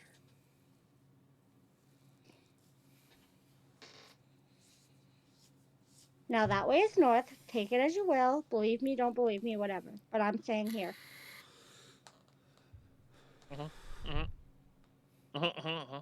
Grease just nodding his head. Nez, are you doing anything with your hands? Oh, Apologies, Lucifer. Can you spare one hand? Yeah. Okros, if you'd be so kind, can you pass your torch to Nez? Yes. And I'll grab that torch. Alright, wonderful. Okros, pick up the elf. And then he's going to start heading the direction she said to go. What does Aura have to do to get out of his hold? Because I'm not going with them. They've now pissed me off and shown they don't trust me. I'm going the direction you told me to go. I know, but you're taking me with you after I said I'm not going. I'm not leaving. Creed's not leaving you in some random tunnel. Well, Aura's not going with you, so what do I have Creepy to do? tentacles just pulled us into a magical crystal that Aura ate one does of our not friends. give a shit. Aura's not going with you. What do I have to do to get out of his hold? Acrobatics. Fuck's sakes, too. You try like and you're do not going. get it out of there. Well, she's not gonna be happy about it, but I guess she's going, and she just now she has to tell them she lied to them because now she's fucked. Since I am unwillingly, and let me stress, unwillingly along for this ride, I've just made up a direction. I don't actually own a compass. I just wanted you to leave me the fuck alone and go away. Because you've done pissed me off enough today. Okros, could you, I know they're like the spin around symbol. Well, actually, how are you carrying her? Probably over her shoulder like usual. Yeah. Alright, he's gonna give you like the little spin around symbol. So that she has to... Yeah, I pivot. So that you can Yes, see her. Creed? Despite our differences in personality, Mm-hmm. Go on. what possessed you to think that I would leave you alone in this random place we've been taken to? Because I wanted to be left the fuck alone and you don't do much of what I ask, so I thought maybe you do that because you get away from me. Have you considered giving me a reason to trust you? Have you considered not being a dick?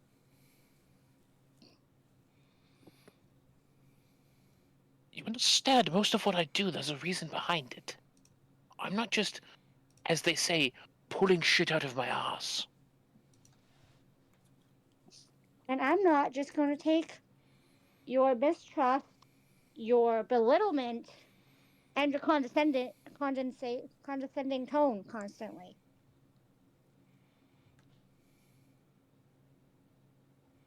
I keep trying to make a connection with you. And you keep doing things that stop me from doing that. Such as?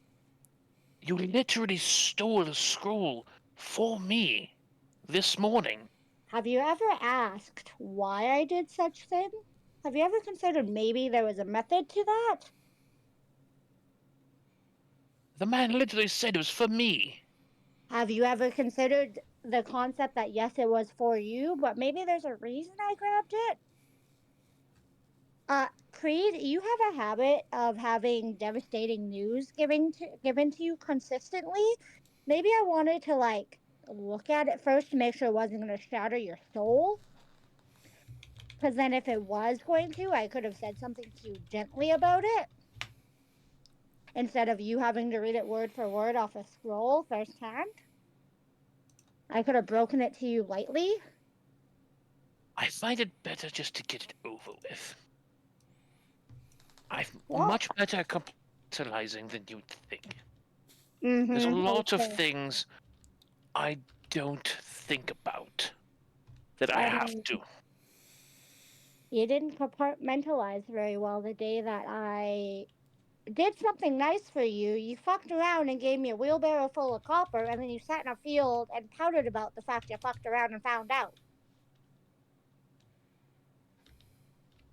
I was trying to do something nice, and it resulted in me being hogtied in the middle of the road, being violated by a stranger I did not know or consent to touching me, and then a rag shoved in my mouth.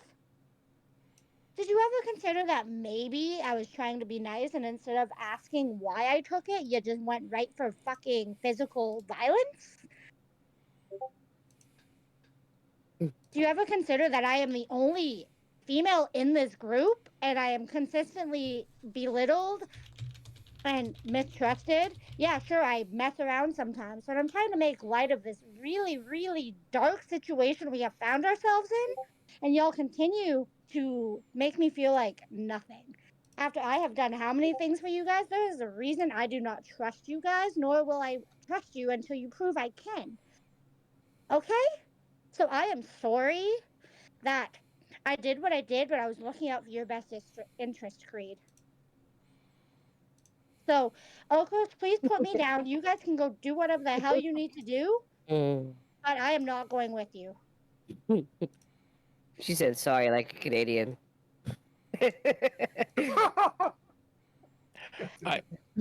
I'm sorry. And blame the rum for that one. Yes. Yes, Dolph. That exactly. So, Okos, please put me down. I'm asking Great. nicely. Creed visibly appears to swallow whatever he was going to say. He holds both hands up. If that's what you wish, or so be it. It And is. what he's going to do is he's going to just show, oh, gross, put down. And Creed is going to, he doesn't know what you have on you. He's going to pull off his pack, and he's going to get out 4 ration bars, put them down, after handing you his torch. And he is going to basically give you what he thinks you're going to need. Tell you that if you wish to stay here and not accompany us, I shall respect your wishes. So be it. Creed, you can keep your stuff. I have a torch. No. No, keep it. I'm Keep making it. sure you're ready. And then I have relied on you guys far too much thus far. I've got this. You guys go. I'm staying right here. I'm not going to move. Stay here. I'll stay here, and you go do what you feel you need to do. I won't move from this spot.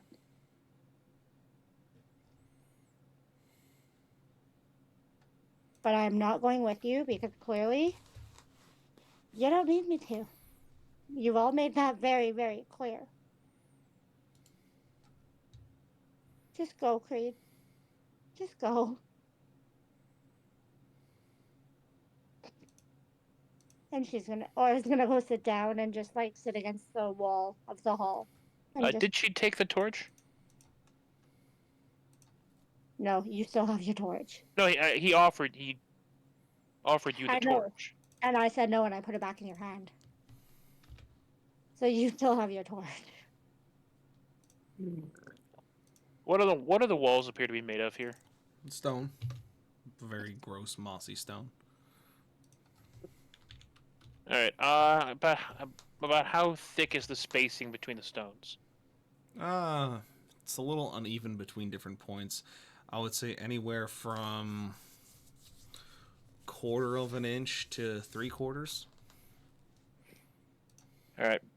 And about how thick is the base of a torch? Most torches would be about, I would say, 1.5 inches, 1 3/4 thick.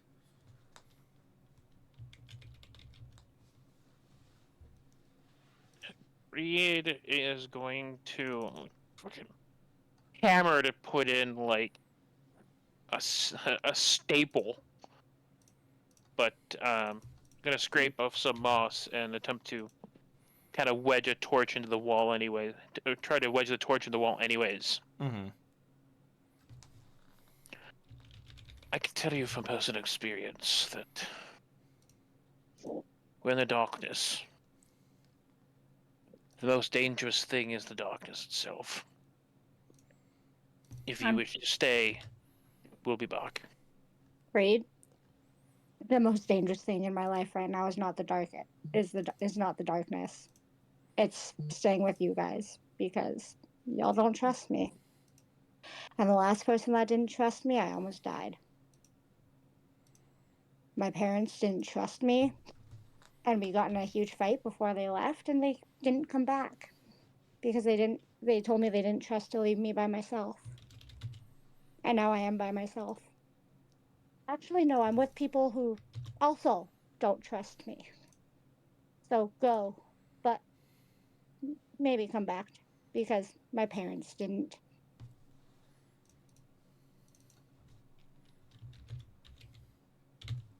And then Right. she's gonna look away and just like put her forehead on her knees as she's sitting against the wall.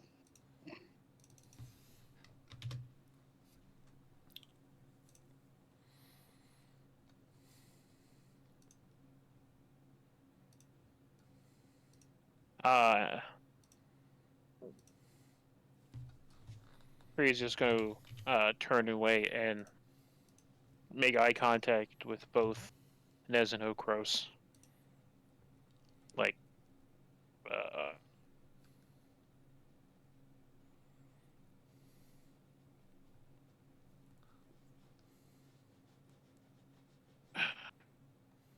you want to be alone? We'll respect your wishes.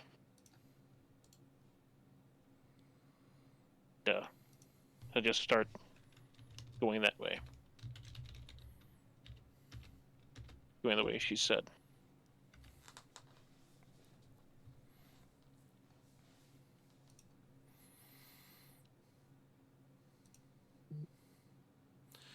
And you keep going, and she stays sitting there. You know, it's nothing really changes much from where she is or where you're going. And eventually, you keep on going till you can't see her anymore. And as you pass, you think you start to see a shape in the distance.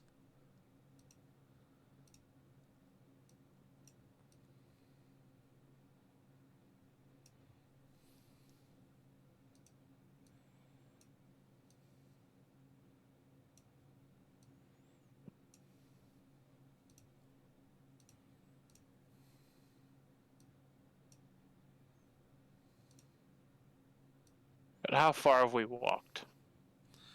You feel like you've walked a good 200-300 meters. It's been a minute of you walking.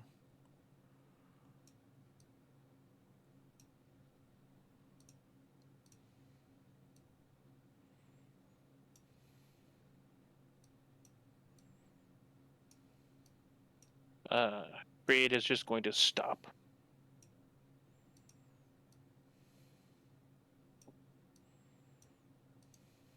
Why'd you stop, Creed?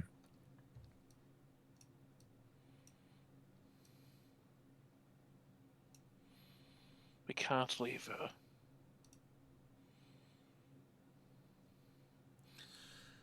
The shape you see up ahead looks akin to the shape of a person sitting on the ground.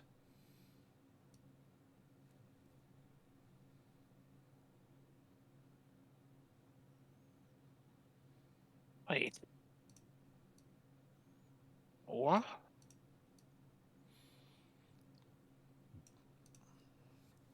As you get a little bit closer, it is indeed Aura. You are now approaching her from the opposite direction.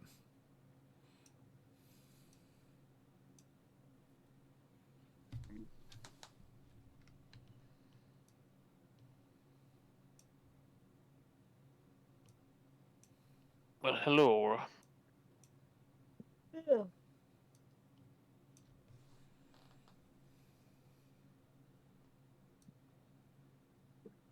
That was fast. You found what you were looking for? No. Well, Appears to have been all for naught.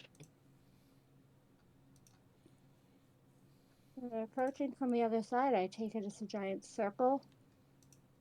It appears so. Well, see what happens if you go back the direction you just came from. Maybe it's some kind of loop or whatever, and it'll get you where you're going. Oh, Goose, I have a question. Yes. How hard and how far can you throw things? How far do you need it to go? Creed is going to pull at a ration bar and flip it in midair. I want you to throw this as hard as you can back the way we came. Alright.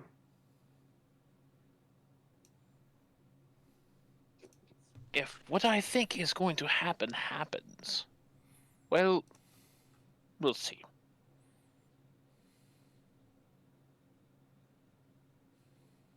He's going to pass over a ration.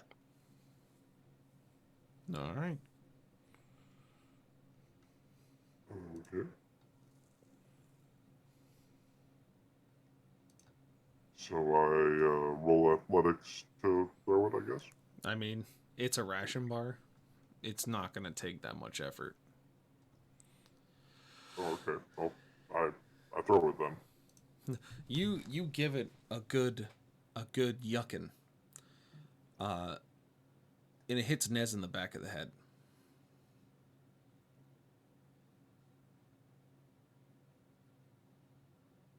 What the hell was that? If I'm correct, Creed's going to look down. That is my ration bar. Gonna reach down, pick it back up. It's your ration bar.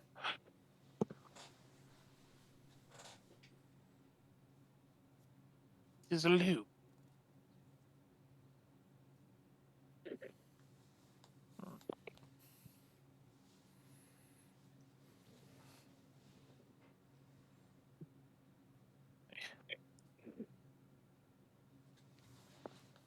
Alright, Creed is going to remove the torch he stuck in the wall.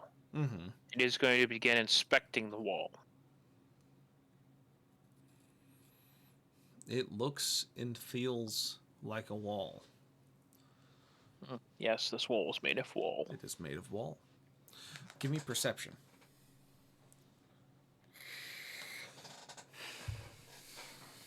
Dirty 20. You have a feeling. You hear the phrase "son of a whore" very muffled from behind this wall. In a very high-pitched voice.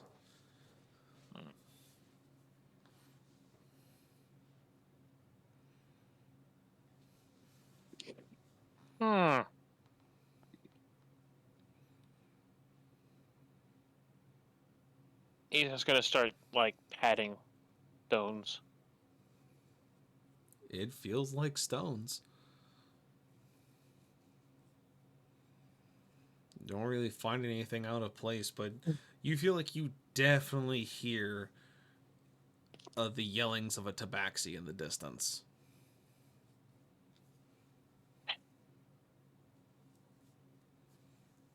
What was I have to find the cat name. I gotta find it now. Hang on. DND. Nope, that's not it. Darn it. I don't know where it went. How many tabs you have open? No, I had a note on my computer somewhere. What do I go for then? Oh, that's a good one. I'm gonna go to that one. I believe Thunderballs is nearby. Fat joke? Like thunder thighs with thunder paws? No, I literally have 101 cat First puns save life. that will make you What? laugh. Look, man, you just made Aura cry, and then you're gonna make fat jokes to the Tabaxi. What the fuck is wrong with you, Creed? Love that you picked up on the fact that I actually started crying. I Yeah, wasn't I don't sure if you care. were acting or not. Wow. Holy shit. But, God damn. oh. You know, trying to think. Aura's feeling some type of way. It's fine. So, if Creed removes the lantern, and because I assume he's against the wall.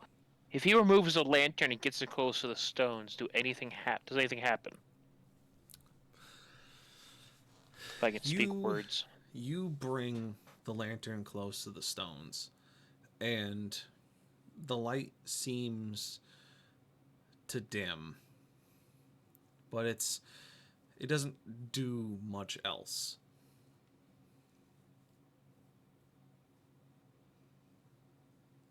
He'll go ahead and put it back then. If they're gonna help. I'm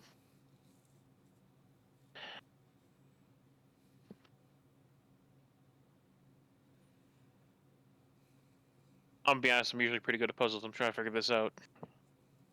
Dude, if that would have worked, I would have totally pulled a young Frankenstein on that one. Put the lantern. That is a fantastic movie. If you haven't seen it, you need to watch it.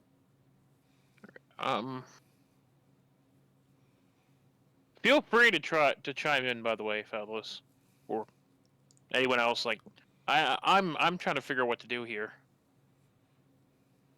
Wait a minute. Hang on. I saw where they are. Mm-hmm. Creed doesn't know it, but I saw it. There's not a door to that room. Right? Yeah.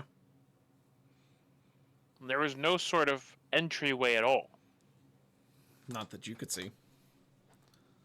Alright, so that means that if there's no door, you have to get in there somehow. It's either from above or the wall opens up.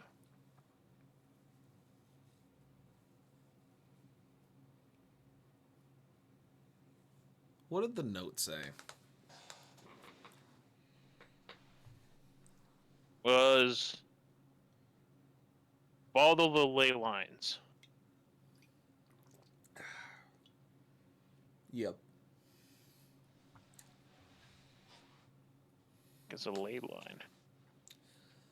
A ley line, in definition, is a connection of magic between 2 points. They are a mystical fairy tale of sorts of where the magic lays strongest in the real world. Where they connect and intersect is where the planes between, or the veil between 2 planes is thinnest, such as crossroads are considered ley lines. I want to say it's I think there's like a bunch of McDonald's or something in Texas that form a pentagram of ley lines. Lord knows what's in there. Terrifying to think about. There's what? There's 5 McDonald's. The That form roads of pentagram in Texas. in Texas, the roads form a pentagram of ley lines, and in the center, I think it's like a Clearly KFC the or some center is shit. where Can verify. I was going to say the center is clearly where frickin' Ronald McDonald lives, but Yeah, I can't remember. It no, was a meme from years ago where it was like a KFC or something, and it was like that's how they contained the Colonel's power or some bullshit. can verify. Like, I worked at McDonald's for 6 years when I started at 14, and that is in our training. They literally tell us about the pentagram McDonald's, and this is in Canada. I love it. But yeah, so the But ley that's lines are hurting. essentially lines that connect magic together. Basically, fissures in a mystical world. And you, in a longer sense of the word, What the fuck? are I'm sorry, holding hold on. fissure.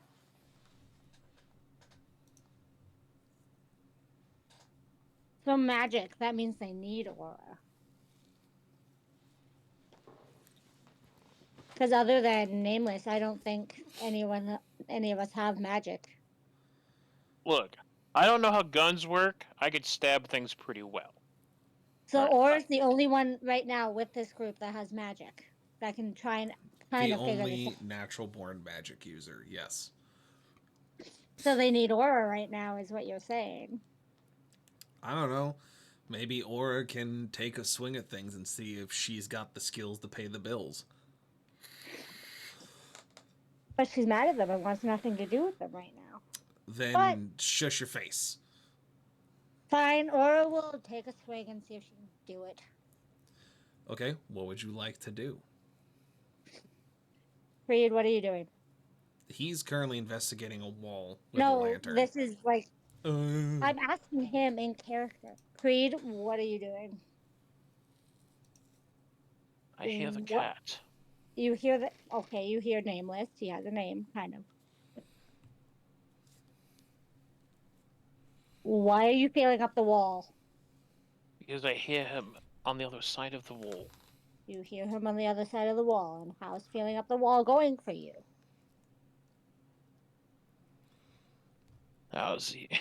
For hidden doors, there's always some sort of entrance. What? I have a feeling this has to do with the scroll I tried to read for you. What did it say? It said follow the ley lines. Oh, ley lines. You know, magic? Do you have magic, Creed? Do you? I have a magical sword. Okay, other than brute force materials that go choppy choppy, do you have tingly finglies? Tingly fingers. Do I have what? And he's physically gonna turn around and like, what? If Aura snaps her fingers, can she have like magical sparks come out of her fingers? Just for Yes. fun? Yes, you're a druid. You can do weird. Oh my god. Oh my god. Okay, Aura's gonna snap her fingers and just have like visual magic come out of them. Do you have tingly finglies? I guess it depends on how he uses his healing hands. Yeah. Regardless. Okay, what Like was she's the gonna snap, she's gonna have all like the visual magic come out of her fingers. Do you have this? Creed? Oh, snap, snap, spark, spark. It's time to light up.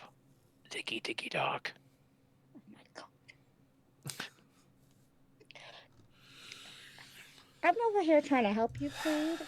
Yes, I'm being Creed's sarcastic lost as I do it. He has cave fever.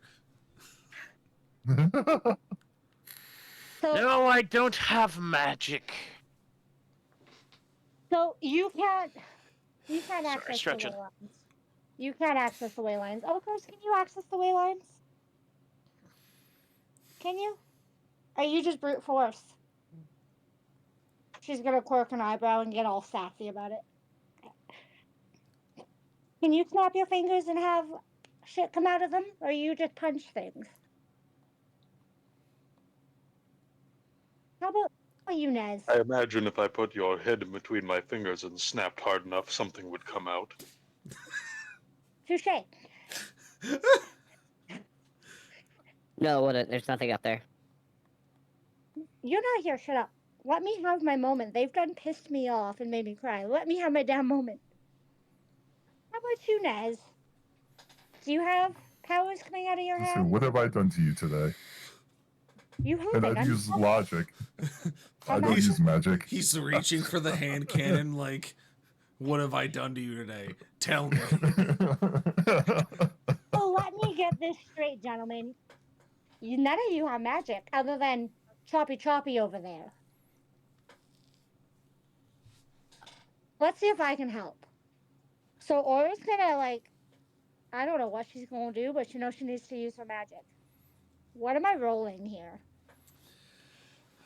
Let's start with investigation to see if you can find what you're talking about. Okay, that's only a +1. That's no fun. Oh no. 18. You feel that there is a magical source to this hallway you're in. You feel like there is a There's reason. magic in this. You Go feel ahead, like there is continue. a reason this loop is here. You also feel that if you're sassy, you're going to get a lightning bolt directly up the keister. Okay, boys, there's magic in this hallway. Okay? What am I rolling now, lovely, wonderful, beautiful DM of mine? I would say Arcana. Also, why are you picking my +1s? I don't like this. Rolling Arcana. 13. You can definitely feel that there's magic connected here. That if what Creed says is true, that he was asked and tasked with following the ley lines once you all arrived here, you feel that the lantern may show you what exactly you're looking for, as you can feel the magic coming from it. So out of character, would Aura having the lantern make it more powerful? No. No? Okay. But it lights up when we follow the ley lines. Yes? Yes. How Well, are we there's following the something ley specific through a you wall? can do with a lantern. So with lanterns, they usually have what's called a hood, which either dims them, brightens them, or is openable to expose the actual flame or light source itself in a broader scope, if you will. Okay. Okay. So there's definitely magic in this hall. It's not giving me much, but do any of you have magical wayfinders on you that could aid in us following the ley lines? Because I can't see them, but I know, I know it has to do with ley lines, as you said, scroll-wise, Creed. And to follow a ley line, which is not visible, if I cannot find it, there is a magical wayfinder. Do any of you have a compass, anything that can guide the way?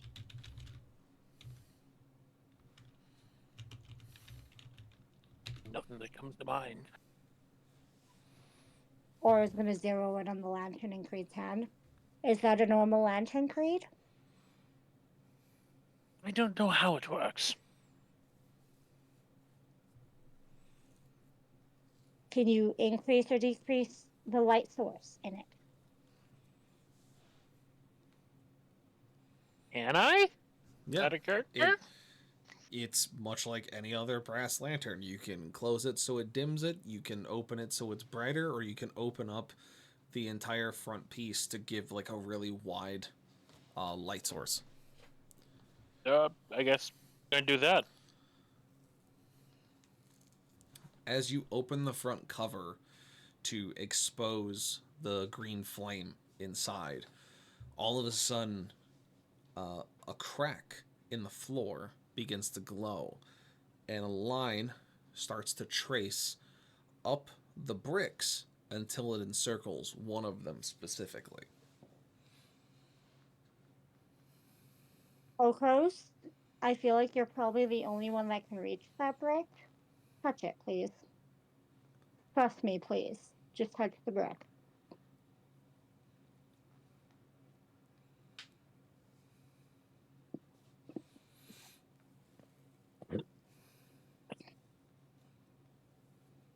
I imagine if I am the only one who can reach it, I'll push it.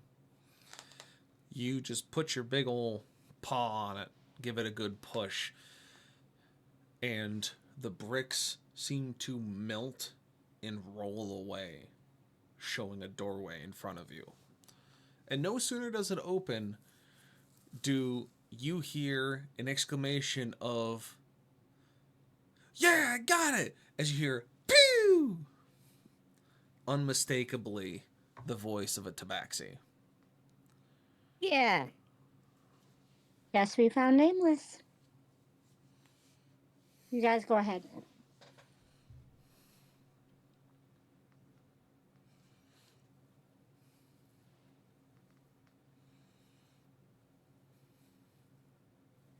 Don't you want to see him?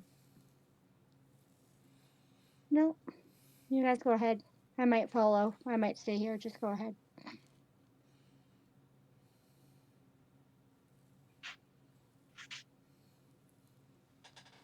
Glad I could help.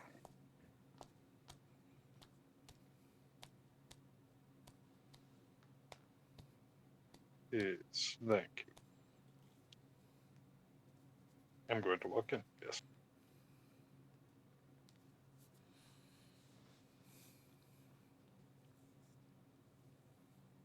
Oh, I'm going to go with.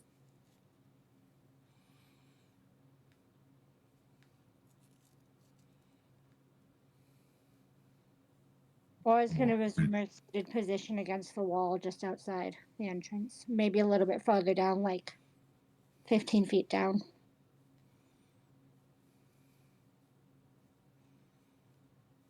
All right, Creed, what do you do?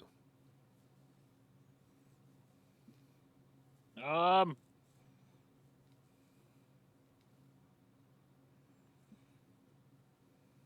mean, he's just gonna go in. She doesn't want to. She doesn't want to go in. He can't really force her to. All right. You guys enter and you see that it's a very small hallway that leads to a corner, leads to a door. And inside this door, you can clearly hear Nameless talking to somebody.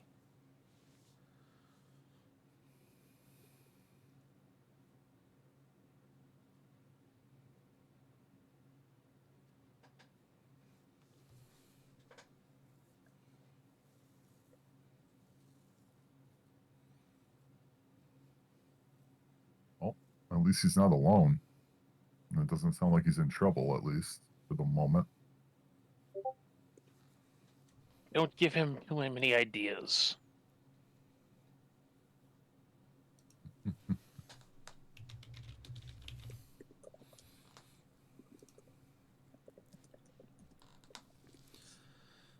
So, what do you guys do? Come across the door.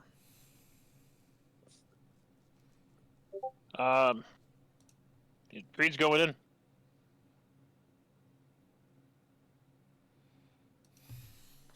Yeah.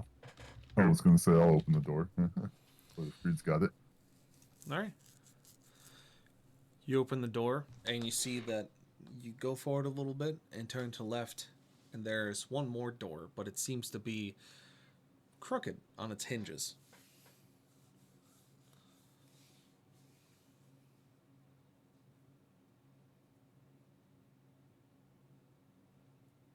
Crooked. It was recently damaged and put back up. You have remembrance, a slight flash of you throwing your shielded shoulder through a door that looked very much the same. Wait a minute. Okay. I do actually.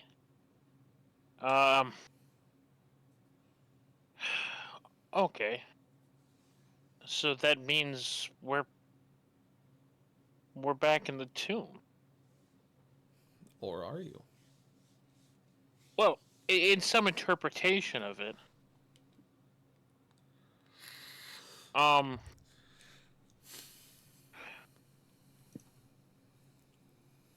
Okay, so Reed's going to try to open the door. It opens easy enough, and as you do, you are showered by multiple confetti pops. Ah! It's an ambush. Fucking finally. But I do have to applaud you. You gave me just enough time to perfect this little trick of mine. Did you like the confetti? I've never seen a tabaxi so excited to learn a new party trick. He's quite the pupil. Max, I only have you to thank for this. I'm simply just a man who's able to give lessons to those that require them. I mean, I'll be honest, I don't know when I'm ever going to use this again, but it's always in my back pocket. Just remember to tell people who taught you. That's all I ask. Oh, you'll be the first I name. And remember, Tiberius, you're only as good as the brand that is attached to your name. Serious?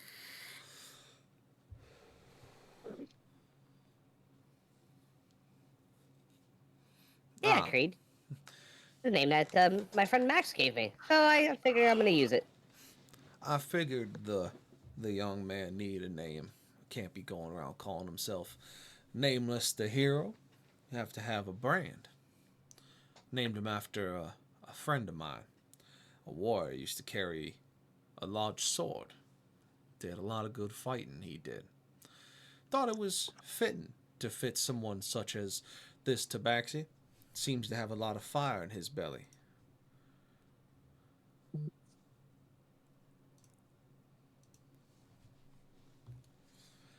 And it seems he was waiting on you. Now, introductions must be done, I would imagine. It's not often I get visitors in my little reclusium. And he reaches out his hand to you, Creed, as you were burst through the door. It was, the name's Max. Max the Magnificent.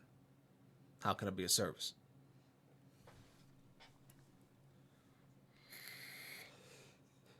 I don't know if the microphone would pick it up, but Creed is just gonna start the gradual laugh, which just descends into hysterical laughter. He's going frickin' light. He's going Yagame. He's going full Yagame. That's just like, Light Yagame from frickin' Death Note. Never mind. I don't watch much anime. No, I know what you're talking. The name, like the person's name, blanked. But when you said Death Note, now I know what you're talking about.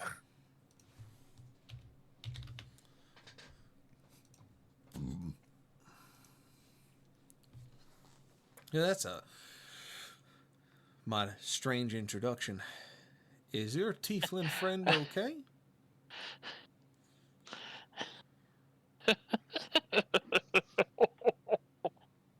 Oh, To be honest, Max, I don't know a time that he was ever okay.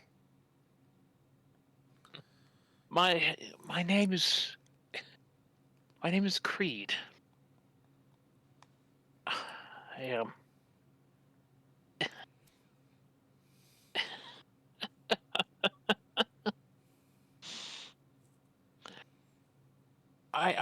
We've met before. Wow, I believe I would recall if I had met such a stalwart fellow like yourself. I would especially imagine I would remember a sword like you carry there.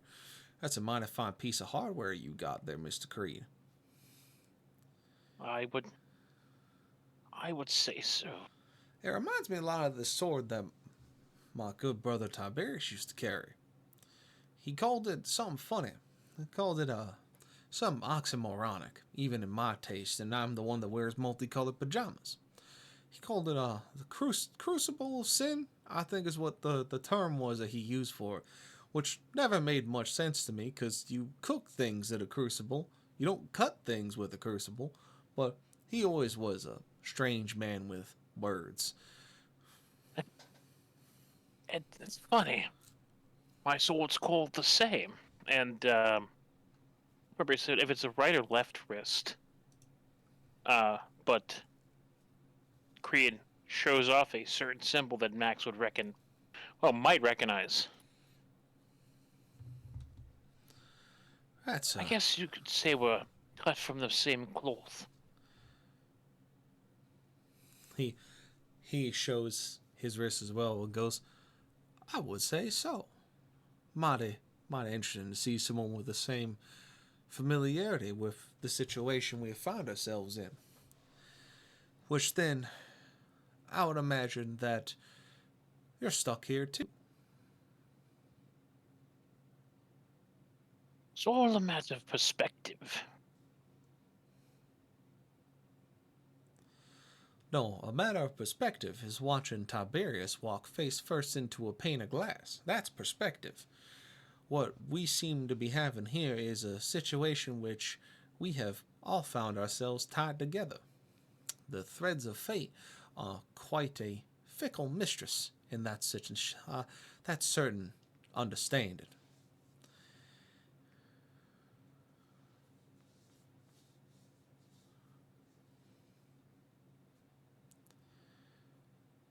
Now, why don't y'all pull up some chairs and yeah, I can see that you all seem to recognize my face. Why don't you take a load off? Ask me a few questions. I don't think time is much of a concern here for us. It was, do you know where you are?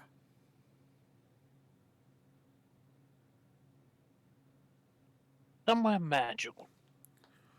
Well, that is a layman's way of putting it.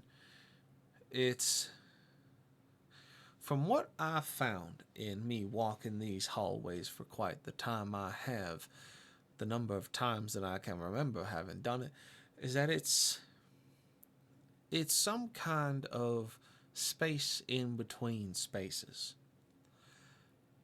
A touch of familiarity along with a bit of liminal. It doesn't make a whole lot of sense if you stare at it too long, which is why I try not to.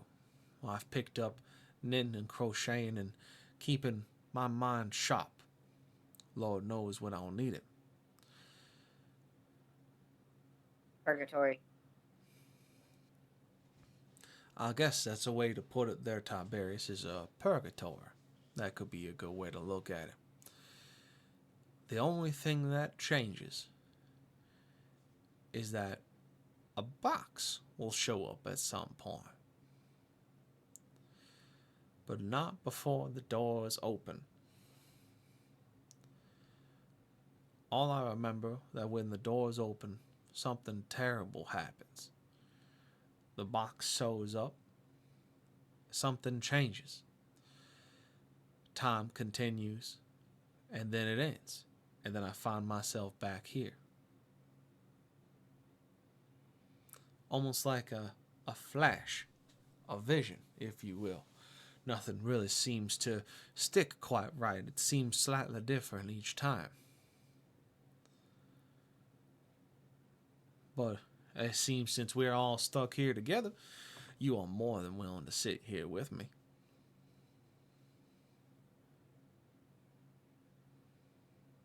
I climb back up in my rocking chair.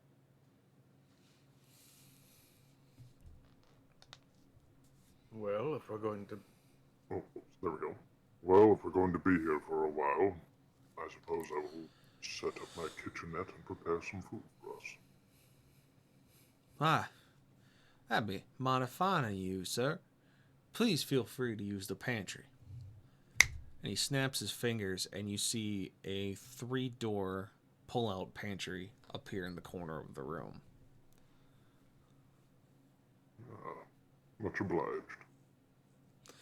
He goes, it's been a mighty time since I've had something actually crafted, not simply fabricated out of one own's mind. But I imagined you did not find me on purpose, or at least find yourself here on purpose. I mean, I did. I purposely touched crystal that I was here. Well, Tiberius, you fill me in on how you got here, and you're all kinds of ass backwards now, ain't you? You flip-flop more than a catfish sitting in a bounce house now, don't you? I guess that's one way to put it.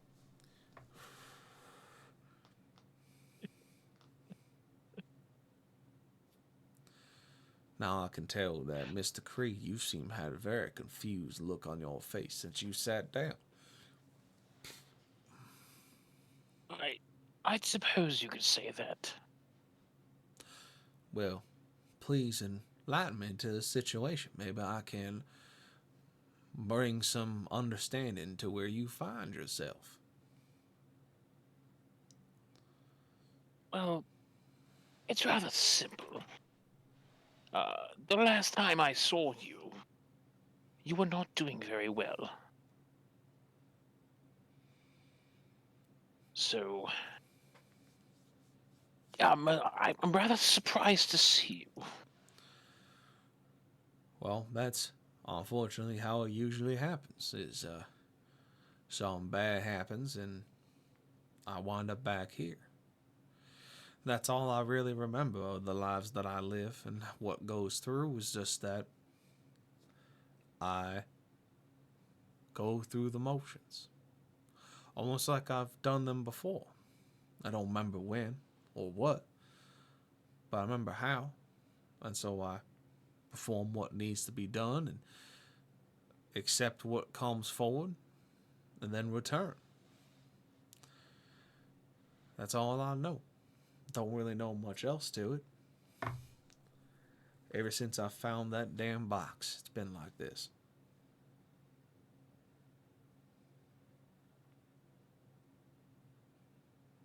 Box, you say? I want to see this box. The last time I saw that box, I done threw it into the center of a spire. I threw it away and promised never to go back to it.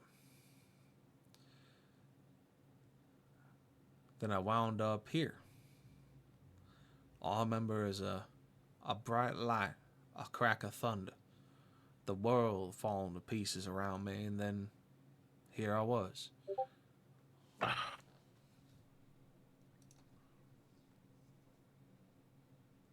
This really was fucking emotional damage. Oh.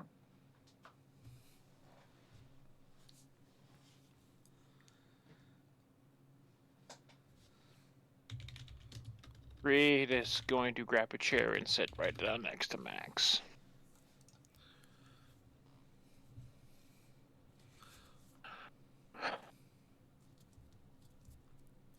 I was there. I don't remember you being there, Mr. Creed.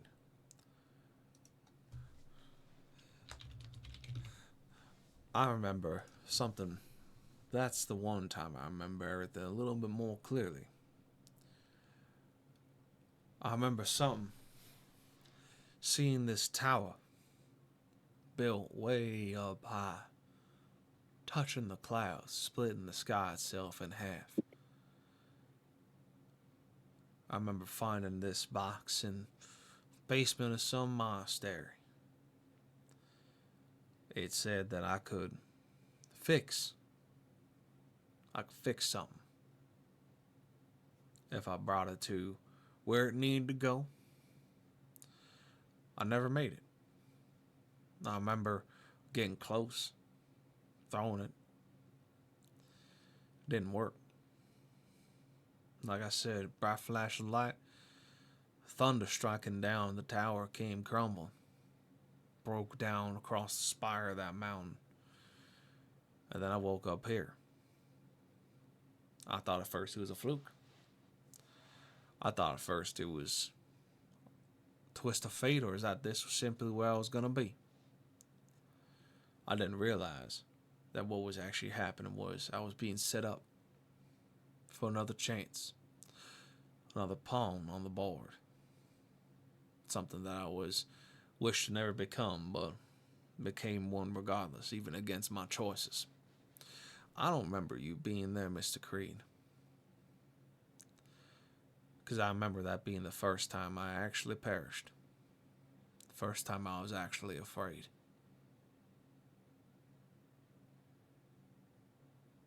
How much did you know about me, Mr. Creed? You say you knew me in a past life. What did you know?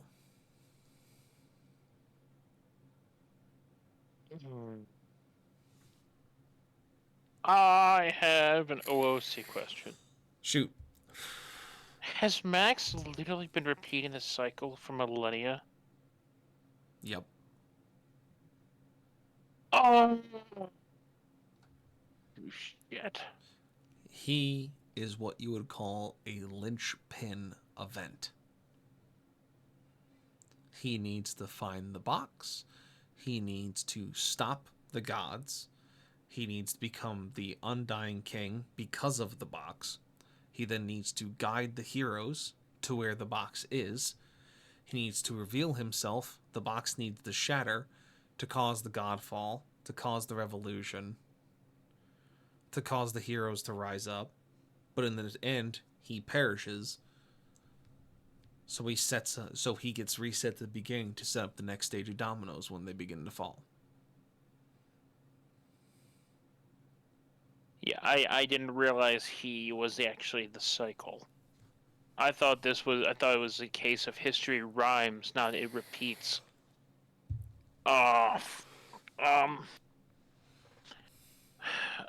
Creed is just going to chuckle and ask, "How much time do you have?" Well, I would say, Mr. Creed, that we'd have all the time in the world. Now, if I believe so, you, Mr. Nez, was it? A Yes. changeling who's not afraid to show his true face. You are a rose among the thorns, my friend.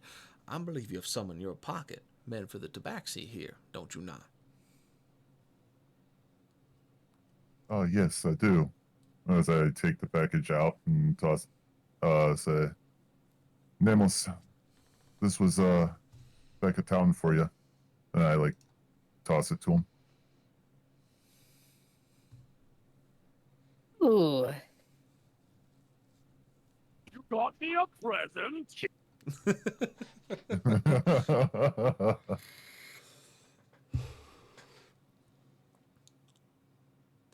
I open it. You open it, and it looks to be a necklace of sorts that has a black opal gem in the center of a silver emblem that hangs off of this thin silver chain. Okay. It says on the back, there's engravings on it. The engravings specifically say, "Fear is not made in the darkness. Darkness is what makes the fear."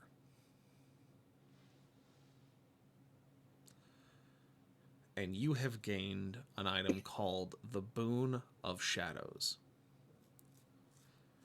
where twice per day, you will be able to use disengage as a bonus action and automatically succeed at a hide action in the same instance. During the time you are hidden, you will gain sneak attack relative to your level and advantage on acrobatics until you exit that stealth. Ooh.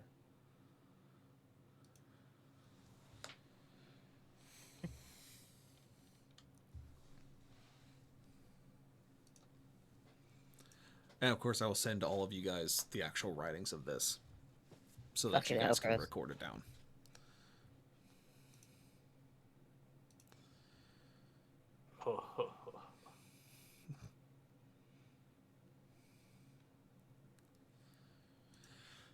So,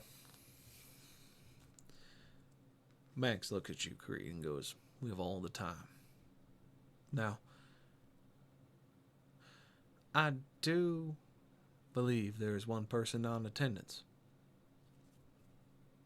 Because I count 1, 2, 3, 4. 4 of you. Tiberius here told me there was 5. Where's your 5th? She's having a pouty moment outside and doesn't want to be around us. Well, that's too damn bad. And he snaps his fingers, or you feel the stones underneath you begin to liquefy and almost carpet wave you directly into the room and plop you in the doorway. As you see Max is just staring you down, going, "Were you just going to stand outside my door the whole time? Or were you going to come in and say something?"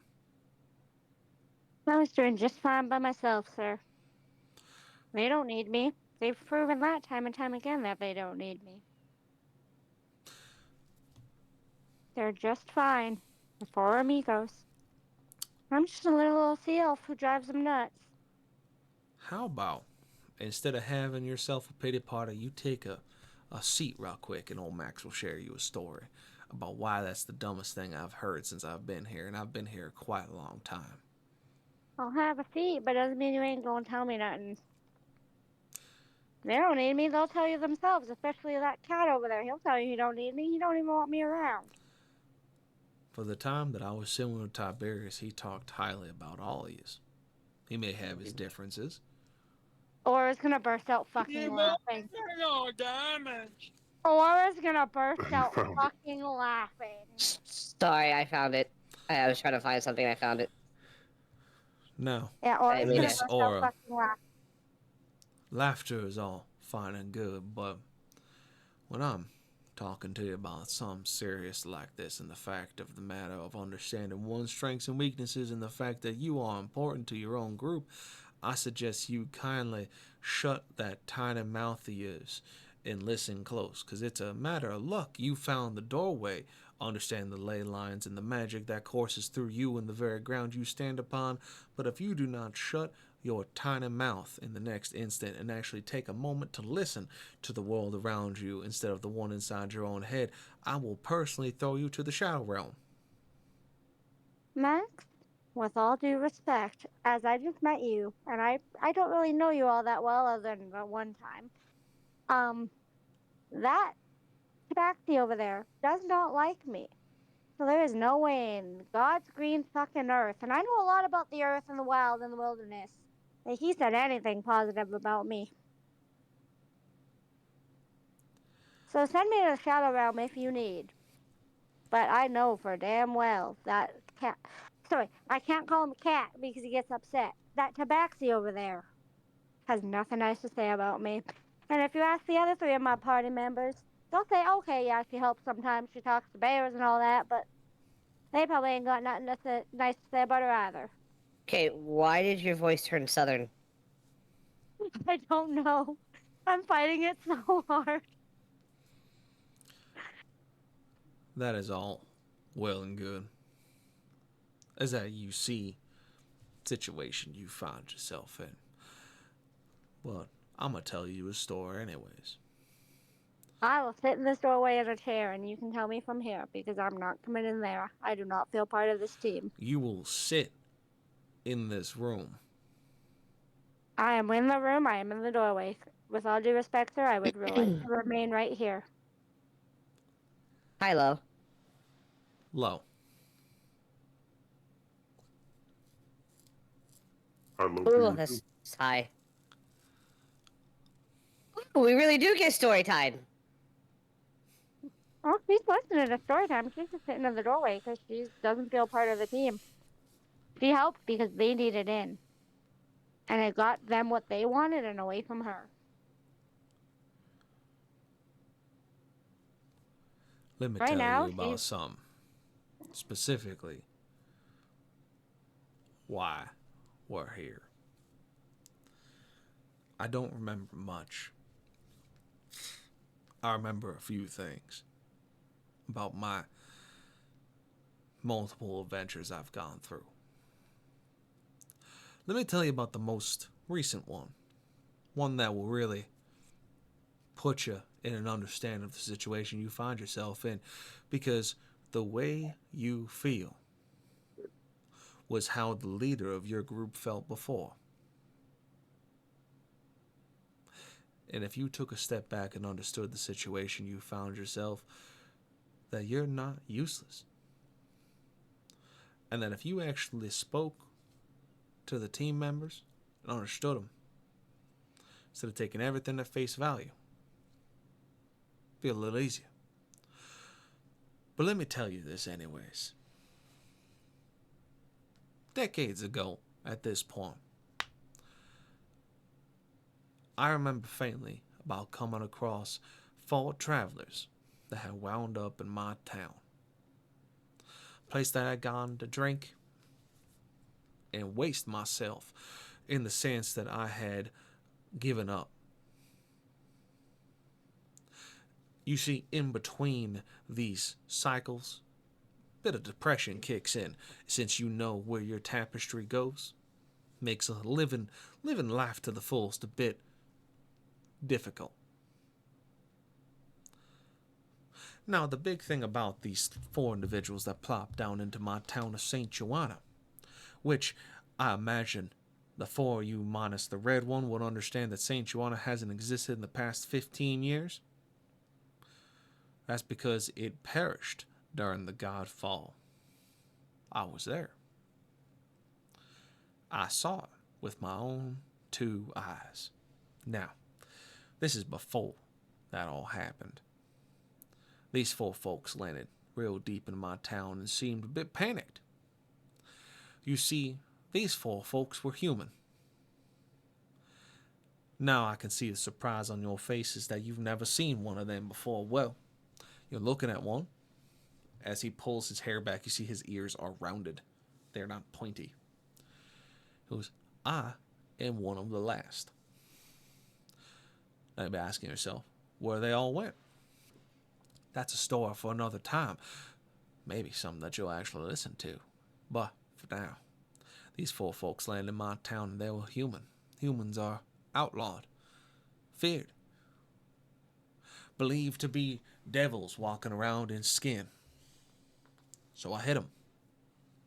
I hid them away, taught them how to hide in plain sight, taught them how to be heroes, gave them goods, supplies, training, understanding, sent them on their way, and I went with them. I helped negotiate their first contract. I helped them save the town of Cauldry from the very much the devil itself that rose out of the ground that day. I helped them solve the murder of the plague doctors. Figured out why it was terrorizing the town. I helped them figure out where to go, who to see. I gave the very sword that they carried with them to the very end, because I happened to find it at a sideshow antiques dealer who thought he had done found a war antique that he could sell for hundreds of gold pieces. He didn't know he found a friend of mine's sword buried in the dirt somewhere. Well, truth be told, no one would have told him unless I did. Past that point, I went with him to Head Thunder, the town to the north, the fortress city along the coast, one of the biggest artillery bases you've ever seen, with a large prison and a large headquarters that had become the roots of corruption itself. I helped him sniff it out. I disappeared for a while, as I had begun to question my own motives, as I had begun to question who I was, as I had fought my own prophecy for so long it had hit me like whiplash. And that is where your dear friend Creed began to show his face the first time. See, he was sent to inspect Head Thunder. He was sent to check in on it, see how it was doing, whether they could need supplies or otherwise. Little did he know, he was traveling with 4 humans. You see, with the magic they had learned, they'd been able to disguise themselves as other races. A dwarf, orcs, elves, you name it. They were able to make themselves look the part, speak the ways, walk the walk. They staged a coup and a revolution inside Head Thunder. They saved a few good people, including our dear father, Father Graydon, staged the coup himself, led that fight right to the front gates. That man was a force to be reckoned with, swinging a mallet bigger than your head, line folk. It was something to behold. That dragonborn knew exactly what he had to do with his righteous zeal, and was an inspiration for all to see. Now, it was what happened after Head Thunder was when things got bad. You see, Leandros back then wasn't a nice fella. He had his own demons he was fighting. People in the back corners pushing him in the wrong directions. He played his cards, and folks there thought he was bad to the core. They decided to push north. They pushed north right into the forest, right into the town of Falkair. Falkair was might messed up. You see, there were some spiders that had grown up in the woods there, been corrupted by the very magic that you speak of, Miss Aura. That magic had turned a twist in their bones and turned them into straight terrifying necrotic energies. These spiders would rise up out of the tunnels that they had crafted out of their own silk and turn people directly into zombies. Their venom turned folks right into the undead, flat out. One man out of the whole lot was able to stand toe to toe with the broodmother, lay the final kill, sword right through the mouth. Mr. Creed. What a sight to behold. The man threw a whole barrel of gunpowder over his shoulder. I think you did that twice, didn't you? Well, none of the past when they finally got to the tomb of Martyr's Wake. The last bastion of humanity, where the last battle that would have been fought for the hearts and minds of the region was lost. That's where they went next. The sword they carried began to sing a song they didn't want to hear. A song that was terrifying to those that walked with Mr. Creed and enlightening to him. It showed him the history that really happened, not the one that he read he grew up with, but the one that actually was born of the dirt and blood that he walked upon. You see, he was from a place called the Glass Keep. Mighty fine fortress in the middle of the desert, built upon platforms of glass formed by lightning strikes that struck that area like nobody's business. One of the last bastions of the region, they say, built right on the ocean front, right next to Trawler's Bay.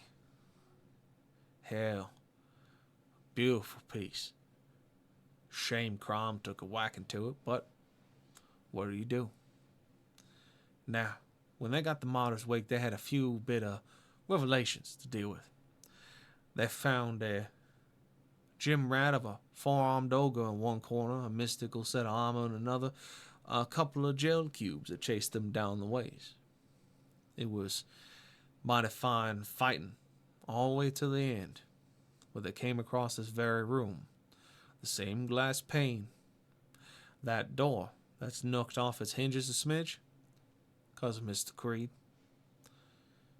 He threw his damn whole shoulder with shield and all through it.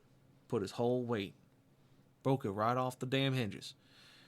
Ever since then I had to put it back up. It never sits right every time. This is where we found ourselves. Speaking to the devil himself. Someone that I thought had taken everything from me, but I did not realize it was me in the mirror. You see, I had forgotten for many, many decades that the undying king was yours truly. Until that day, I found myself speaking in the mirror and realizing that I was hearing every word I was saying like it was coming out of my own mouth. The day that history unraveled in front of the very eyes of Creed. That the wool was pulled directly from underneath his feet. He found out that day that his four compatriots that he had so willingly put his life on the line multiple times were indeed those that he had deemed enemies of the state, enemies of the world that he has found himself in. So tell me, you cannot look at me and say you feel more out of place, betrayed, and left to your own devices than the man that has been walking through hellfire, brimstone, and broken glass to make sure you made it home in one goddamn piece. Because you know what happened after that? He didn't sit there and let anything come back to him. He knew what he had to do. He pushed. You see now, after that whole thing at Martyr's Wake, he had to keep going. He brought the fight all the way to High Charity. He brought the fight all the way to me. Or it's just gonna golf clap.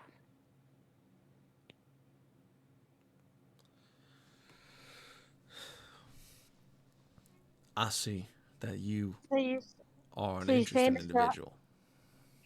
You say Mr. High and Mighty can't do no wrong, leads with the Iron Fist over there, has been through it. Oh, I know. He tells us all about it quite often. Though he might hold some shit back. I'm not saying he don't. But with how he speaks to, well, me, Now, don't get me wrong, I can be difficult at times. Do not get me wrong, sir. I am a handful and hell in a handbasket. But these 4 individuals out here, all 4 of these gentlemen, they don't need me. Not a single one of them will admit to needing the pain in the ass, dramatic, pain, all hands on deck mess of a sea elf that I am. Now, I have been through some shit too. Don't get me wrong, I have been through my shit. But that tabaxi does not need me. He will tell you straight up, he does not need me. That tiefling, he is one hell of a leader what he wants to be. But he don't need me either. Barbarian? Lion folk? What is Oakhurst again? A lion folk? Yes. That lion folk? That man is all muscle. That man can pummel a town in 10 seconds flat if he puts his mind to it. He don't need me either. And what is Nez again? He's an artificer, I know that. He's a changeling. A changeling. And that changeling? That man is one of many faces. That artillery with his... What is Lucifer again? I know his name is Lucifer. He's a turret. That An Eldritch cannon. That changeling with a turret / Eldritch cannon, he's unstoppable. They don't need little old me. Sure, I talk to pet bears. I do shit randomly and without thought because I feel it's the right thing to do. Hell, I stole Creed's mail today to try and save him some emotional problems, and that came back on me tenfold. All 4 of those gentlemen can stop this war by themselves. They can stop this godfall by themselves. I'm just here. They don't need me. I'm here out of sheer self problem solving. My parents died because of this godfall. I am here for myself. I have... You know what, sir? I'm going to spare you the fucking pity party that you're going to claim I'm giving. Just... They don't need me. They just don't need me. That's all. And I'm going to leave it at that. If that's the case, that you think they don't need you that much. And he just kind of gestures towards the door. And he goes, leave. He says, if you think that you cannot be of use, that you cannot do anything to avenge your own problems, help your compatriots that have gone through the same thing you have. Hell, Nez was hunted for sport. He's here. He knows what his job is, and he does it well. Every single person has their job and does it well. But if you think you don't need to be here, then why are you? I'm here because I was sent to avenge my parents, but every move I make is questioned. Is every move of yours questioned, or is the questions the why you're doing those actions? Have you thought about something bigger than the questions that you're asking? That maybe it's not the fact that your actions are questioned, but maybe something more along the lines of, why are you doing them in the first place? They never ask. They shouldn't have to. You are part of a team. You are meant to push forward together or die alone. Ain't that right? You have a point, sir. But sometimes I don't feel like my actions are going to be looked upon on the same level as these gentlemen here. So I do what I need to do without asking. Are you doing what's easy or doing what's right? I'm doing what I feel I need to do, sir. That's not the answer to the question. I feel I'm doing what's right. Are you? I feel I am, yes. I can't kick the southern accent when I talk to him. I'm trying so hard. Because I don't believe you. Because those who have done the right things know that it comes with a price. And yet, instead of coming in here, confronting the person that you believe hates your guts, but you still found a way to open the door to get the rest of your compatriots there. Because they needed them. I did what they needed. But then you stood outside. So you took the easy way. You took the mail from your leader, knowing that it could hurt him emotionally. You took it and ran. The easy way, not the right way. You see, is what you're doing here is you're not looking past the edge of your nose. You're thinking more along the line of how to avenge your folks. You've already done it.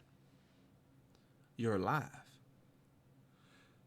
And you're here. Yeah, but at what? Do you think you would have been here 7 years ago before you got pulled into the resistance?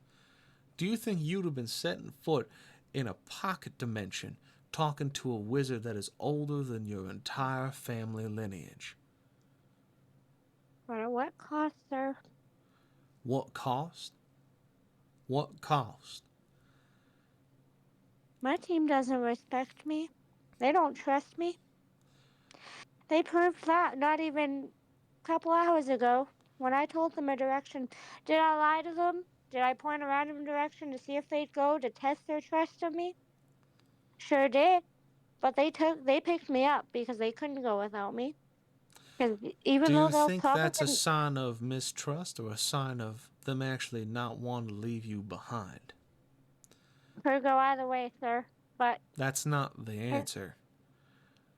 like At I the said, end of the day, you can't be sitting in between these two lines like this. If you want to make it out of here alive, in one piece, to really avenge what you want to do, to really show the world what you're made of, you need to take a hard look at yourself and pick the right way, not the easy way. Every time that you've put yourself in the center of attention, you have done something that has seemed to be outlandish, but has worked. Yet, here you stand, 7 years later, in a pocket dimension with a wizard, talking to him about your inter-team issues. Seems like a long way to get around to your own ass there. Now, riddle me this.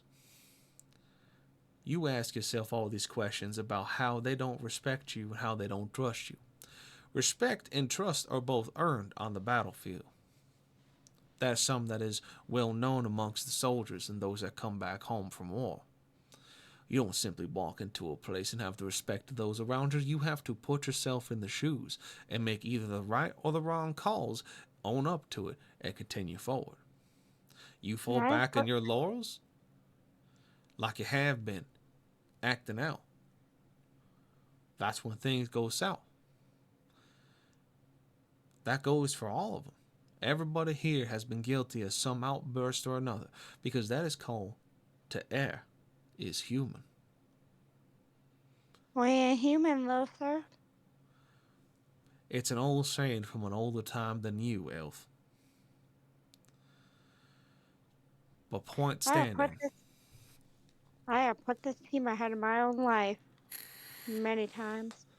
The actions I have chosen to make is to get us out of a situation, whether I died or lived. I did not care. I wanted this team to succeed. And every time I make a move thinking I am making the right decision, whether I ask their permission or not, they choose to make fun of me. They choose to ridicule me or question my motives. I talked to a bear trying to keep things peaceful. Have I lived that one down? Nope. I chose to sneak into a building by myself as a mouse to see if I could scope. They didn't say much about it, but I felt like they were like, what the hell is she doing? Everything I have done has been for this team, and everything I've done that they are able to, they've questioned me for. I chose to stay home to tidy up the place and clean and shine the armor and sharpen the weapons. And our dear, fearless leader over there came back with a wheelbarrow full of copper for me as a punishment because I did not want to go. Has he dealt with the feelings of that. Oh yeah, he dealt with that. But that just shows that they do not trust me. They question every move I make. Aren't So you what is also the the point of me? one that threw water on the tabaxi? Aren't you also the one that nearly flooded an entire compartment when your party was in it? Aren't you also the one that's made a number of mistakes, much like everyone else? What? I don't. Out of character. I don't remember flooding anything. It's the first time you used tidal wave. I don't remember this. I was going to also say, you know, you and I went into that castle as a team, and you were in my pocket, and then you decided to jump out without even notifying me, and I didn't even know you weren't in my pocket until I got out. Well, because I figured if one of us was going to get in there, it was going to be me, and I was going to do what I could, kind of situation. But I'm not okay. Back in character. Now, I'm not questioned. I've done my fair share of questionable things, and I put this team at risk. I've done questionable things. Yes, I threw water on the tabaxi, but that tabaxi and I have had no an issue with each other. I fight fire with that one. When I feel that he does not hate me, maybe I'll lay off a little bit. But I get what I get in terms of that. And that man does not. That man, can I call him a man? That tabaxi does not respect me. So I get what I get. Creed, our dear, lovely, fearless leader, who's been through more than any of us can ever imagine being through. His and I's relationship is definitely touch and go, but he also does not respect me. Now, Okros and Nez, those two, we don't have much of an issue, but they also question my motives. And again, let me wind back to I do dumb shit, I do questionable things, but everything I do has motive behind it. I may not tell them my motive behind it, but I definitely have a reason. Hey. And it's for the best interest of this team. And with that, she's going to get up out of her chair and walk out of the room like Max has asked her to do if she truly feels this way.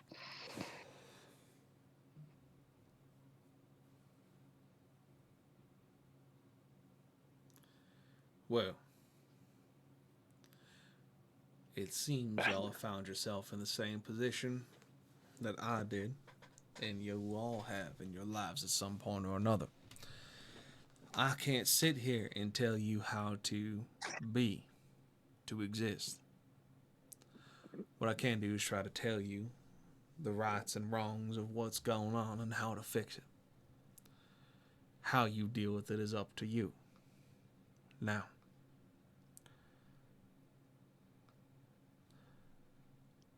what I know is that y'all are stuck here for a moment. In a few more, y'all will be gone. The reason you were able to come here is that by a stroke of luck, Mr. Tiberius had found himself in my homestead through a miscommunication among the ley lines. So at that point or otherwise, what other questions do you have before the next bell tolls?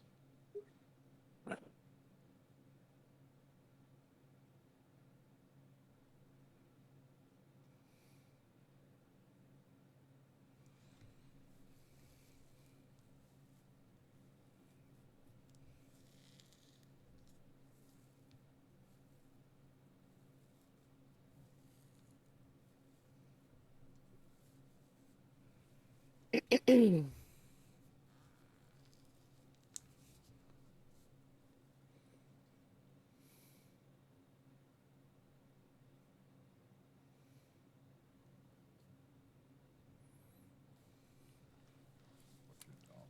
rattling my head.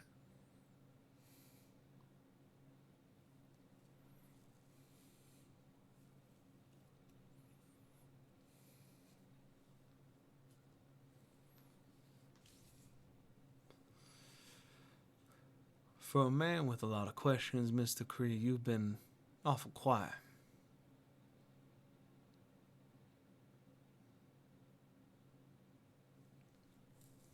I've been sitting here thinking, How long you've been going through this cycle? Enough times that I've lost the start. Why? I'm not entirely sure. All I know is that there's a reason.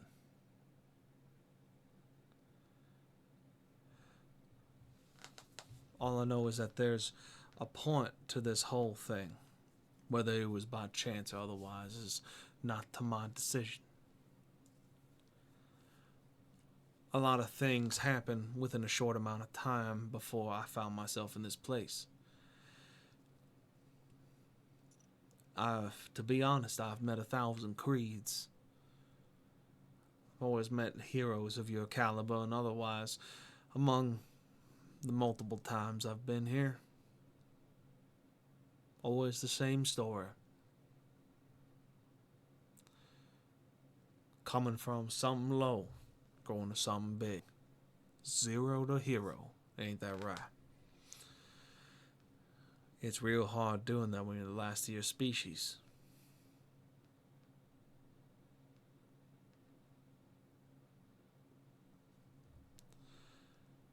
Now,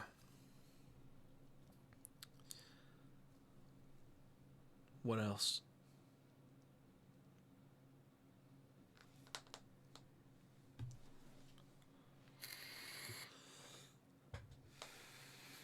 I don't even know. You gotta have some, Mr. Creed.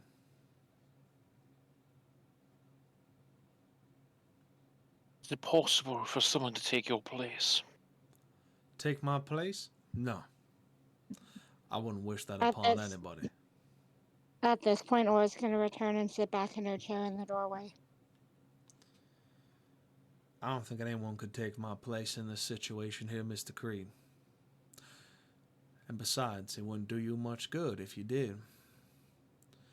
Because all it would do is perpetuate what you've been following, what you've been trying to stop. I imagine you did not suddenly whisk yourself 13 years forward for no reason other than just for the fancy of it. Must have been placed somewhere, for some reason or another.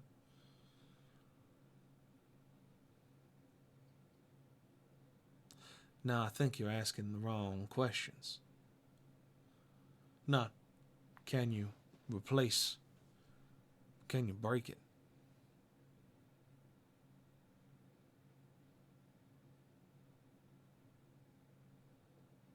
Either or. I'd like to break it, but I'm aware that's potentially not here.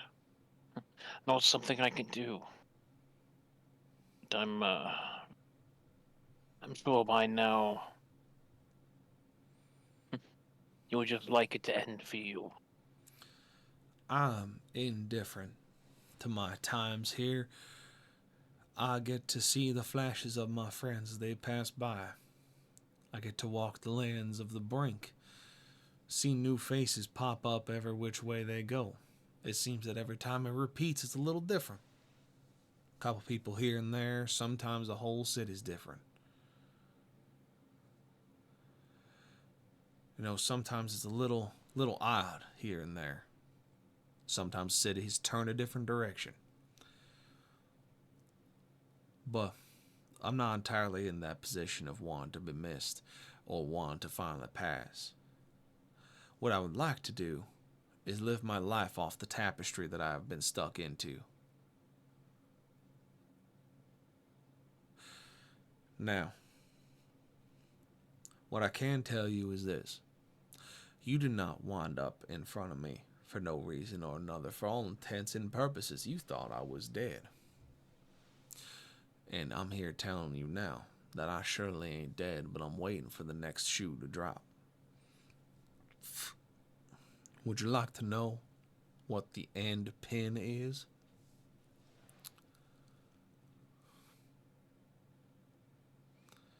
I would love to know. The end pin is you lose. At the end of the day, the one pin that holds this whole thing together is that you lose. You fall. Not you specifically. Y'all as a group. Your team. Your resistance. Your forces fall. You lose. That is what resets the time. That is what resets 450 years of progress in a blink of an eye.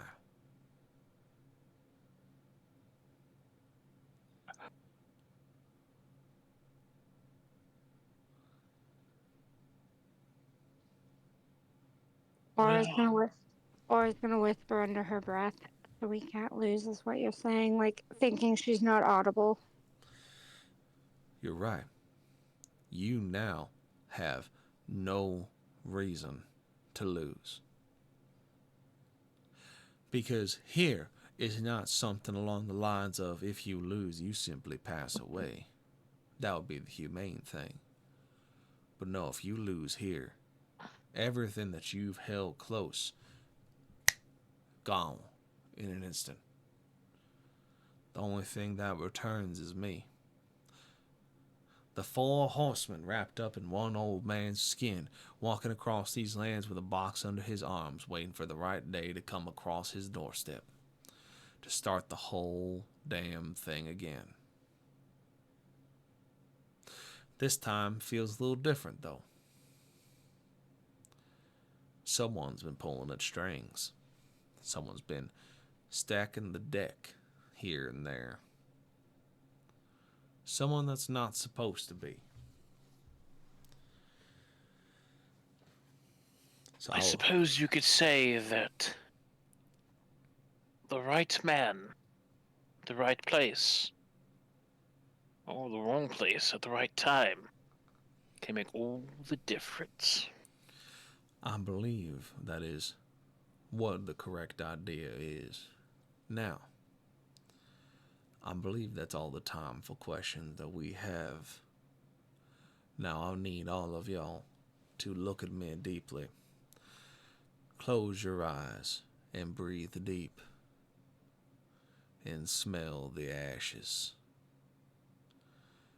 His words echo as you all feel compelled to follow his instructions. You all look at him. Close your eyes and breathe deep. The musky smell of the stone archways is replaced with that of burning, of ashes. As you all find yourself snapped to reality. Oh, there goes gravity. I will lightning bolt you. As you find yourself brought back. As you find yourself in the middle of a clash of large, white-clad crusaders and fiery demons unseen of this world. To your back is a sealed stone tomb, the symbol of a sword embedded strictly between the fissures of the rock that makes the door.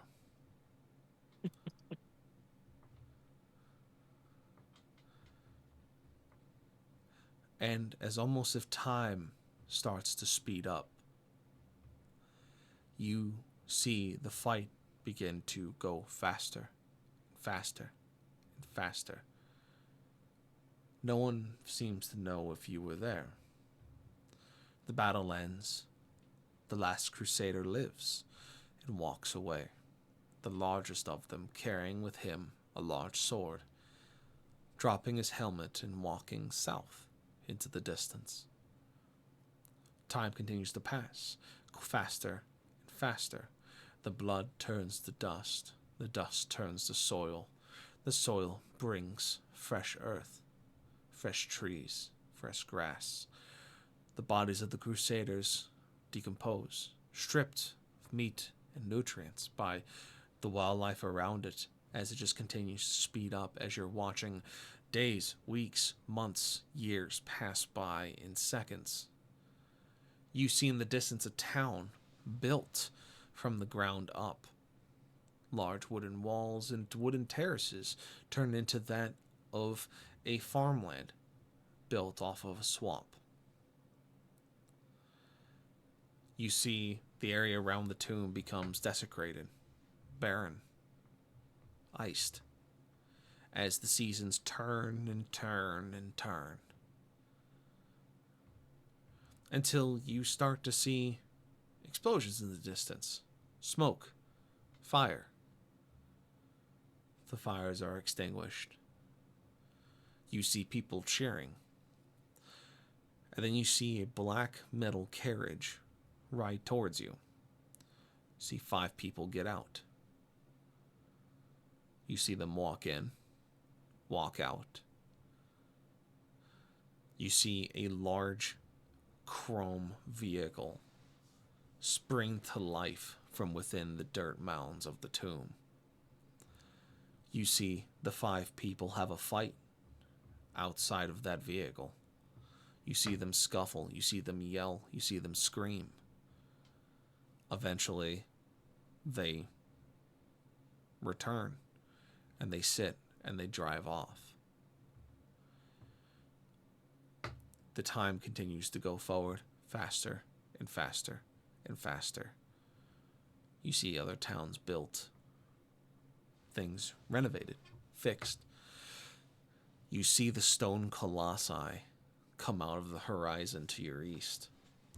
You see the besiegement of towns. You see the meteor crash and take out St. Joanna.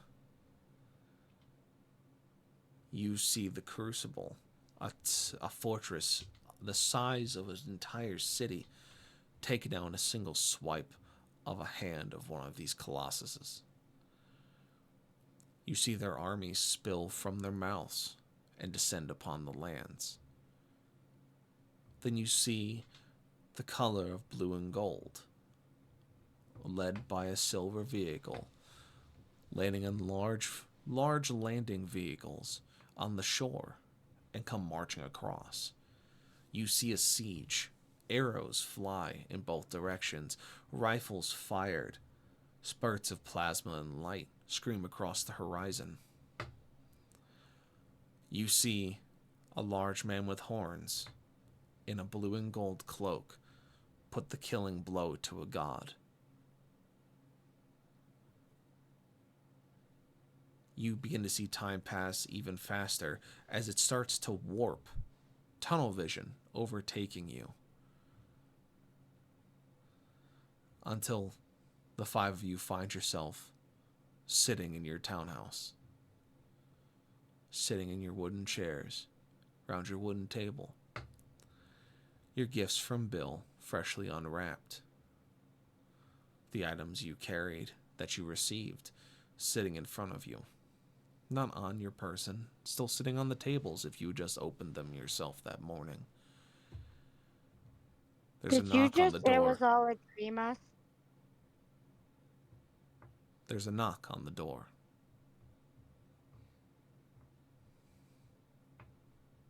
Or it's gonna run to answer it.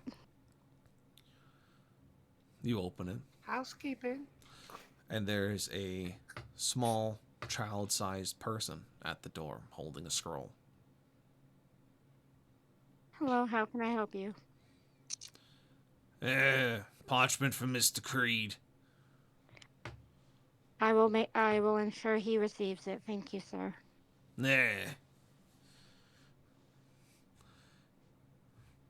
You close She's gonna the reach door. her hand out. Well, he hands it to you easily, and you Okay. close the door and turn around. She's gonna walk back into the kitchen. Creed, do you mind if I? You go ahead. Creed, do you mind? Creed, do you mind if I read this? It's addressed to you. Do you mind if I read it? Go ahead. What does it say again? I forget. So Aura's gonna go ahead and read it. What does it say? It's Something different about this time. Wayline. Oh, okay. What does it say? The weight of 1,000 battles. The weight of 1,000 years. Nothing changes. except the ties that bind. Hold them close. Remember, you can't lose. You won't. I know something will change. That something is you. Signed, Max. He reads it to Creed. What does Creed do? All right, 1,000 battles, 1,000 years, the thing that binds them. The only thing that changes is you.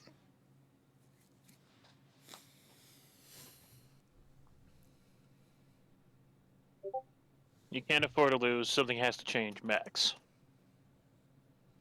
That was the entire letter, right? Yep, That's the essentially. TLDR, yep. All right. Well, I'm trying to make sure. I'm going to start writing these down so I don't forget. That's fair. All right. New folder. Letters. This is. So, the verbatim is the weight of 1,000 years, of 1,000 battles. The only thing that stays the same is the ties that bind. Hold them close and do not let them go. The only thing that changes is you. The only thing that changes is you. You cannot lose. I know you won't. Change the end. Signed, Max. So, out of character, did we experience all this when Max zip-zapped us back to our living room the early morning of after we opened our gifts? Yep. He basically went, "You're not supposed to be here. Goodbye." So, do we remember what happened? Yep. It's faded, but you remember it. Or at least you think you do. So, Aura made the right decision. Okay, that's all I needed to know. So, would this be in the back of their minds, though? Like, what we just went through, like, everything? Oh, 100%. Okay. So, Aura's... Are all 5 of us at the table, or, like, Nameless is back? Everyone is there. Okay. So, after Aura's gonna look at Creed. Creed, do you want the scroll? Or the parchment?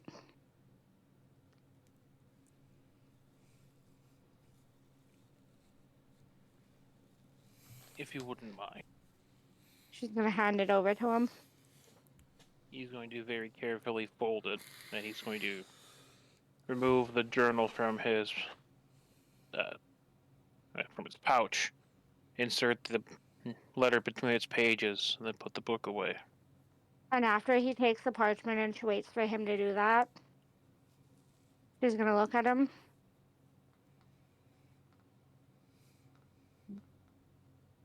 I'm sorry. And then she's gonna open her arms for a hug.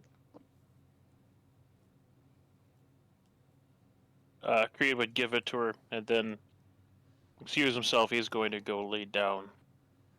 It's a bit of a wait to find out that you're kind of part of the cycle, cursed to be repeated for all of eternity. And then after Creed leaves, she's gonna walk up to Oak Rose. She's not gonna ask him for a hug. She's just gonna, like, wrap her arms around his big body and just hug him herself. And whisper, "I'm sorry." She's gonna do the same to Nez. And then she's gonna walk up to Nameless. Don't you fucking do it. You stay the fuck away from me. She's gonna offer her hand. I will point my gun at her face. And she's gonna say, "Let bygones be bygones. I apologize for everything I have ever done to spite you. I wish to start anew. You can point your rifle at me if you wish. I understand. But I want to start fresh. And I am sorry." I already am. Oh, I know. She said this as the rifle's being pointed at her head. "I wish to start anew, and I wish to start fresh. I am sorry, Nameless, for everything I have ever done to you. It was not okay. I have had my moments, of stupidity. You did not deserve everything I did to you out of spite and out of pettiness. Can we start fresh, please? And she's gonna stand there with her hand out.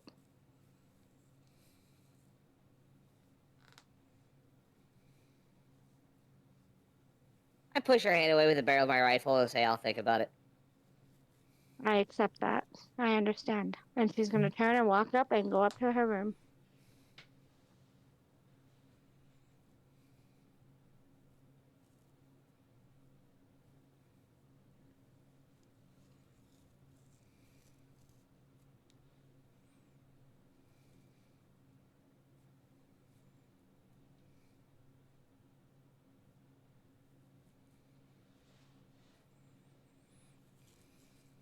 So the three of you find yourselves at the table. Aura and Creed have gone upstairs to retire, or at least distance themselves for a moment. You three have found yourselves here.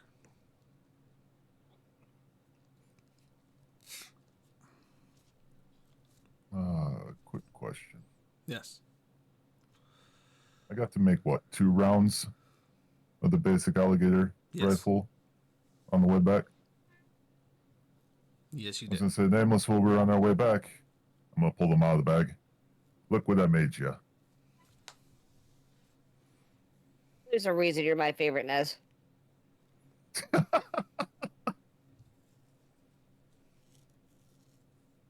I would have played the you got me a present thing, but I already did that tonight. I think that would be a little too much.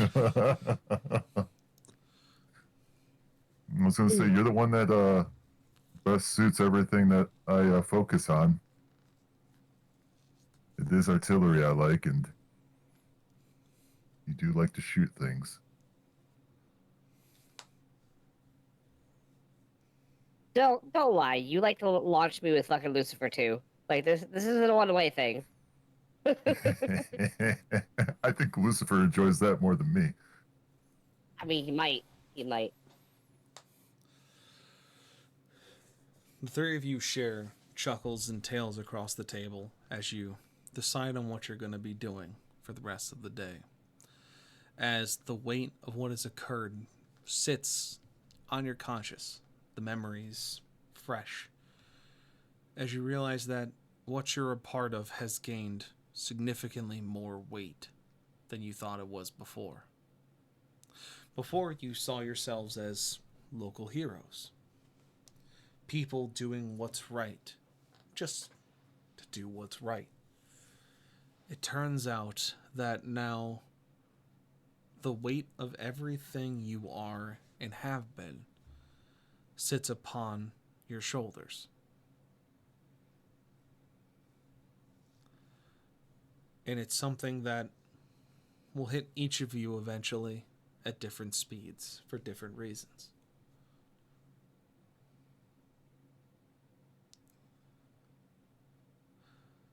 But as you're kind of getting yourselves at the table making coffee or conversating otherwise, some of you repressing the idea, some of you accepting it, some of you joking about it,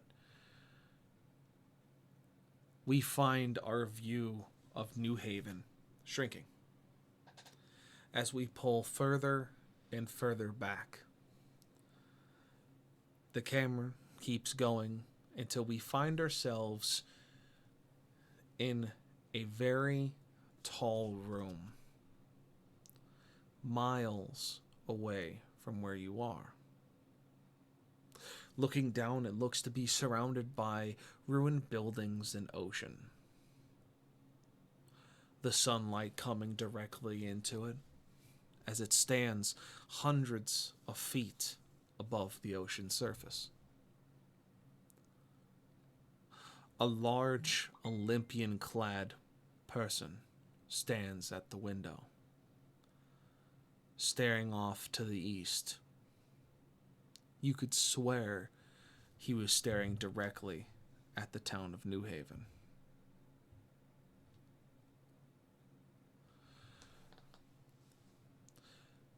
His white hair falls down against the back of his head. The toga he wears tucked tight around his waist and over his shoulder. Oh, you Sandals son of a strapped bitch. up from his feet up to his mid-calves. Large scars go down his arms that mimic the pattern of lightning. A large straight-cut white beard juts down from his jaws. He turns and you simply hear throughout the room, "Well, do they understand the weight?" You don't know who he's speaking to. The words that are spoken seem garbled. "You know I cannot understand you when you speak in that form. Speak to me plainly, so that I can understand what needs to be done. Are they or will they be a problem?" And the view turns to see a clear cylinder. A figure stands next to it. The cylinder is fogged over. It's hard to see what's inside. It seems to sit against the wall with pipes and such hooked into it. The figure steps forward, and it looks like Max. It suddenly begins to slowly shift out of the form it had taken on. Its skin turning a dark bluish gray. Skin becoming drawn. Its clothing turning into a black robe toga with multiple gray gunmetal pins going down the over-the-shoulder piece. Specifically, a skull and some other symbols that would be recognizable. Its graying brown hair replaced by what looks to be, as he slicks his hand back, blue flame tinted with green that licks up and down the back of his neck. His nose becomes pointed, his teeth sharp, his stature growing multiple feet tall. "Brother, it has been set in place. I believe they will follow what they have been told. I believe that they will come to fight you, to kill you. And I still hope they do." The other man chuckles. "You always want my death, Hades. You've asked for it for centuries. You've wanted my piece of the realm, my duties, my understandings. You'll get Pause. yours eventually." Yes? I just thought of something. The deal with Hades was made with Yuri. We don't have Yuri anymore. I'm aware. So what goes down there? You'll have to figure it out, won't you? I You'll get your piece soon enough, Hades, as soon as your job is done. What about him? Will he be a problem? Hades turns and looks at the cylinder and goes, "I do not believe so. I think what we've done will set enough motion forward that it will be negligible." The man steps forward towards the cylinder. He goes, "Good. I don't like those that mess with Zeus's things. I've worked quite some time to do it, And as he wipes his hand across the cylinder, inside you see the face of an old Max. He goes, "Isn't that right, old friend?" And that's where we end our session. Well, shit. I totally want to do something stupid. What's that? But funny. So we see all this, yeah? No, this Right. is exposition. That's not you guys. Oh, okay. Never mind then. 'Cause I was gonna say if... yeah, that... I was gonna say if we can see all this, I wanted to shoot a rod at Zeus, knowing full well he was gonna catch it and then do my party trick when he looks back at me. Save it for later. You'll have your chance. You'll get to see it. I Yeah. just thought it'd be funny. Yeah, but that's where we end our session with that nice little cliffhanger. As a One hell of a session. Max is in a cylinder. Oh God! Was it really him you were talking to? Who's the no? Dum dum dum. I still learned a cool trick. You did. You did learn a cool trick. You know the confetti fingers. He does I know have- the confetti fingers. You have tingly finglies and you got confetti fingies. Cringe. So much cringe. So, let's do a quick breakdown so we can get everyone out of here. Jenna, go ahead and start us off. What is your favorite moment? Try to narrow it down to one. Make it quick.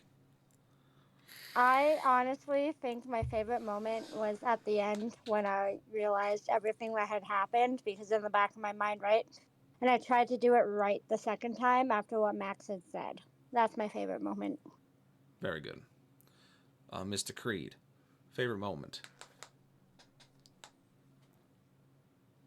I don't know. Beating Aura in the back of the head with a rock was kind of fun, but I would say probably the connotation that I've been a part of the cycle for fucking ever. Oh no, you haven't been part of a cycle. Well, more like as in the cycle keeps repeating.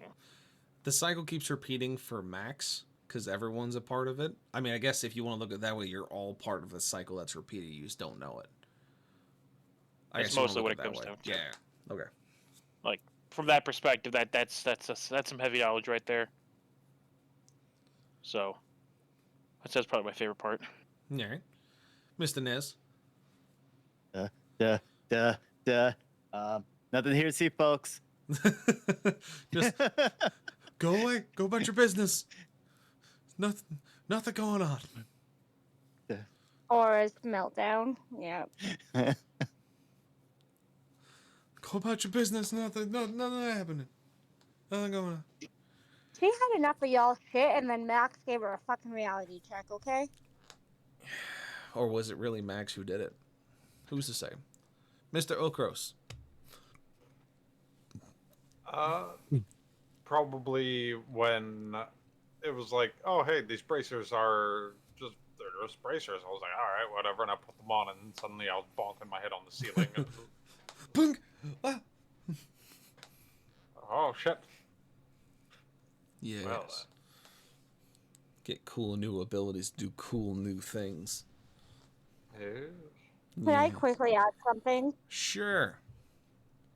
The character development that I felt from, like, myself specifically, and, like, how I finally was like, hey, fuck you guys, like, no, you make me feel like you don't need me, then prove it, kind of situation. Yeah. It's definitely been, a lot of you have been going through a lot of heavy changes, and that's kind of the whole point. Almost as if that's what the game's about. Oh, Ha! Role play! And then, of course, our newly minted Tiberius the Tabaxi. Oh no, we're not with Max anymore. It's going back to Nameless. It was just while we were with Max. I was giving him that courtesy. Oh, okay. I don't care if it was Hades or whoever, but yeah. The party trick, increase face when you open the door. feel like everything was leading up to that moment. It was fantastic. Confetti, enjoy the paper cuts on your eyes. It's like pocket sand, but worse. God. Confetti jump scare. Confetti jump scare. Bam! I'm not gonna lie. I imagine all those little like champagne bottles on my like tied to my fingers, pulling them all at once. Kind of how I imagine that. Yeah. Basically. But yeah. Otherwise, I think my favorite part was you guys realizing you're getting lassoed by the crystal and all of you trying different things to get off of it.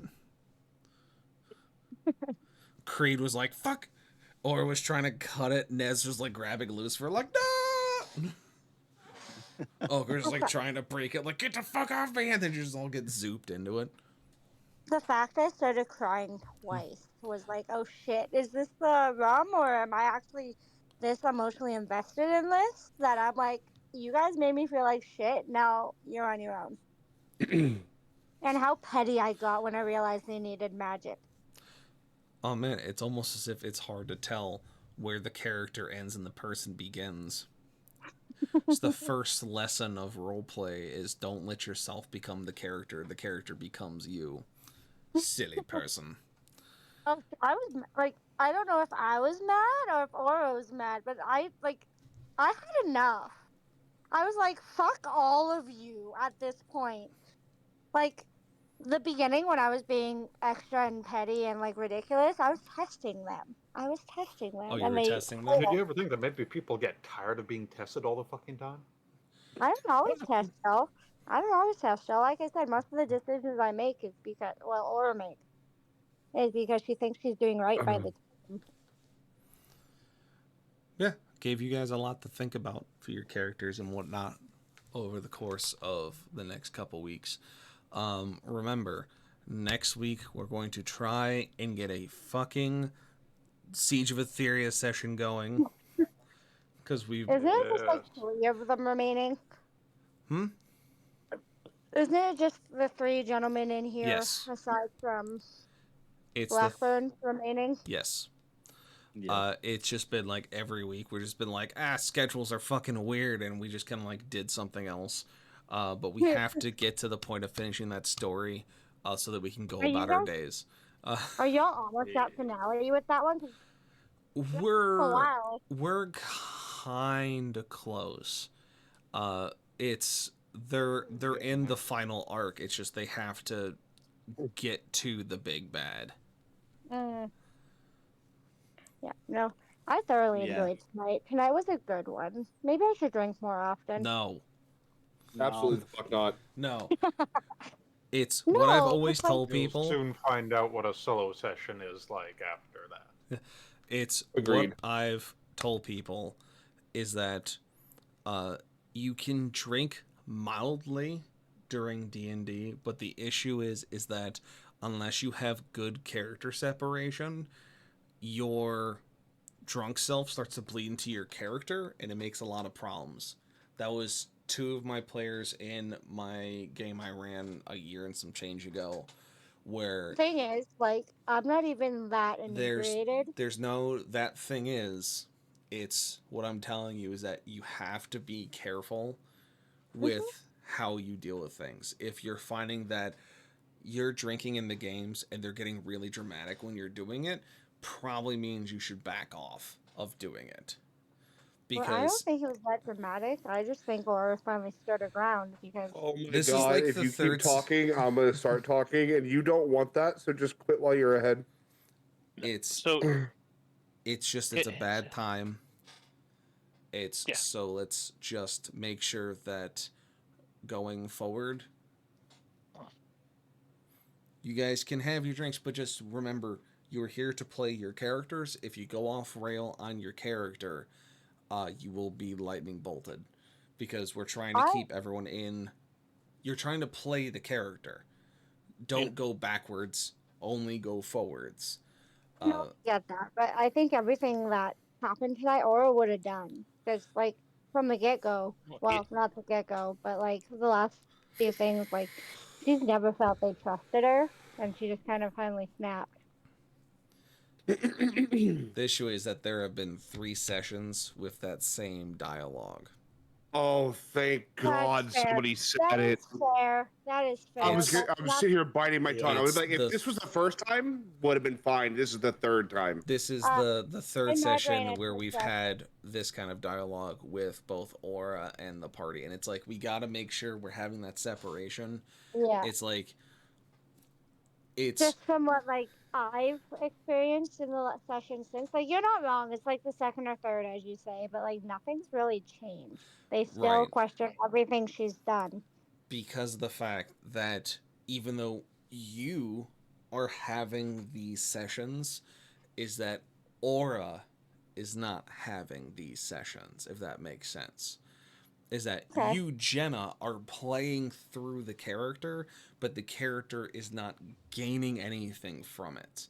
She's not gaining self-confidence. She's not making a better rapport. She's not encouraging herself to go farther.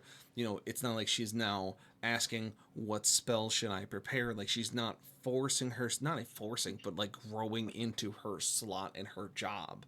One of the things that Max Hades said was, everyone has a job and does it well, because that is how a team works. I admit it. It was really 80s. I He know. said I thought I made that pretty fucking clear. Is that it was like Hades shapeshifted out of Max's form. But I mean, No. yeah, there I can make it clearer. You It could have was made it 80 Hades. clearer than that. Yeah. There, no, just like, to you erase the have- fog. It was Hades talking to you as And Max. like But I you know, will admit, I don't know everything. Like first D&D session, like this is my first campaign. I don't know everything. that's Am fine. I allowed to ask questions of being like, hey, what spells do we need? So during long rests, as I've said before, I can reset my spells. yes, all magic users, including artificers, can change their spells over during a long rest because you're essentially preparing out of your knowledge base what you're going to use for those next however many hours you're awake between long the rest. spells I have. So in that instance, if you start the session after a long rest, what I would do specifically is that I would look at what spells you have and which ones work best with your party group. As a druid, you can do a lot of buffs and a lot of AoE disruption. So basically, I hate myself. What do you mean you hate yourself? No, I hate my spells. I didn't Oh. say I hate myself. It's druid spells are weird. I mean, I'll be honest, I didn't know that we could do that, but I don't think there's a lot of spells I would change. Well, for rangers, you have a very small list because Right. most of your stuff is built off of your actual class core and the weapons you're using, whereas druids don't focus really on weapons. They're kind of like a half and half where they can It's all balance from spells. both.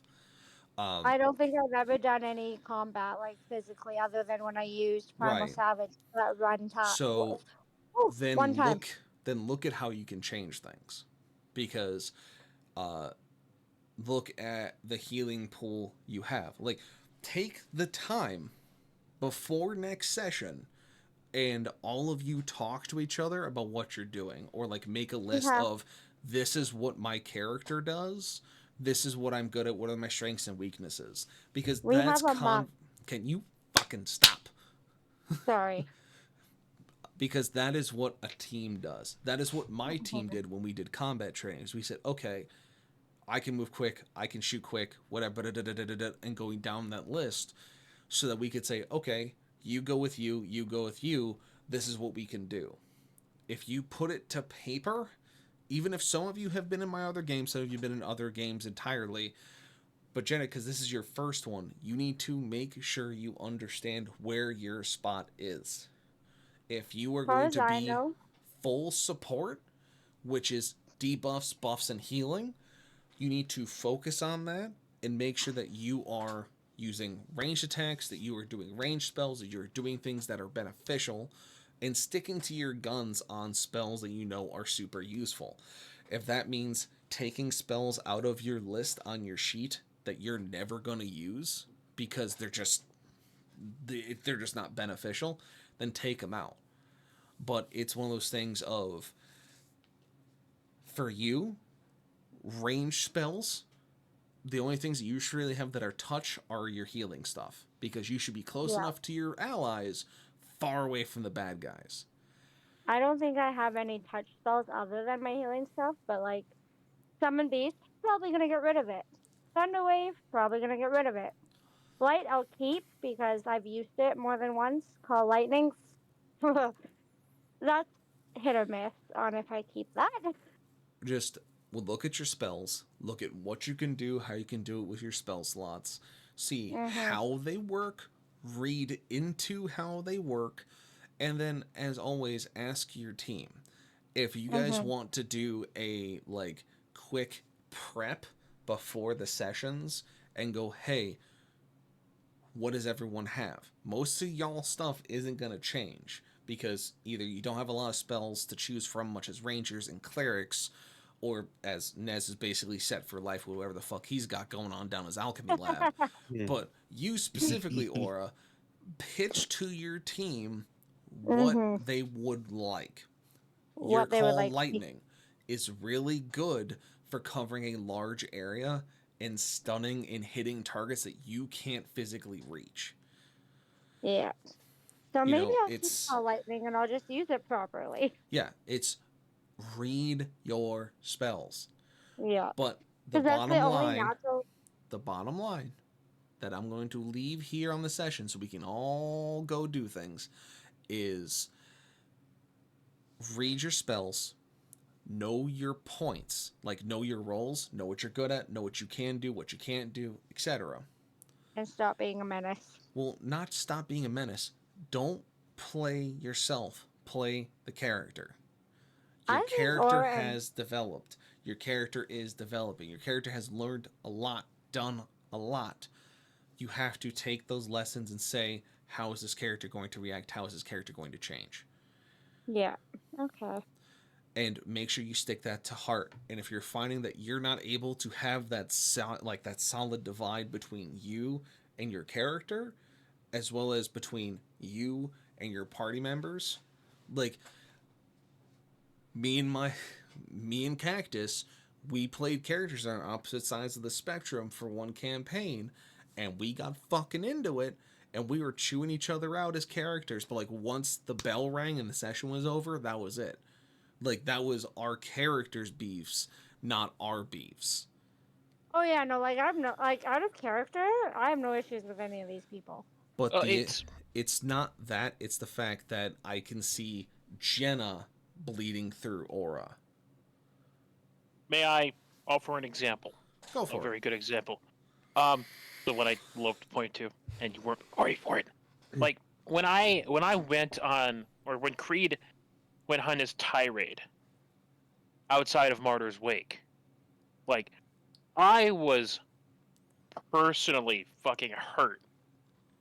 Like, yeah, I had been lied to in character for like 3 months, you know, and IRL I'm fucking tearing up. I'm so frustrated, and I'm going after Cactus, and Nate tries to chime in, and I just turn. I said I was not speaking to you, and I just went right back to it, and it was visceral.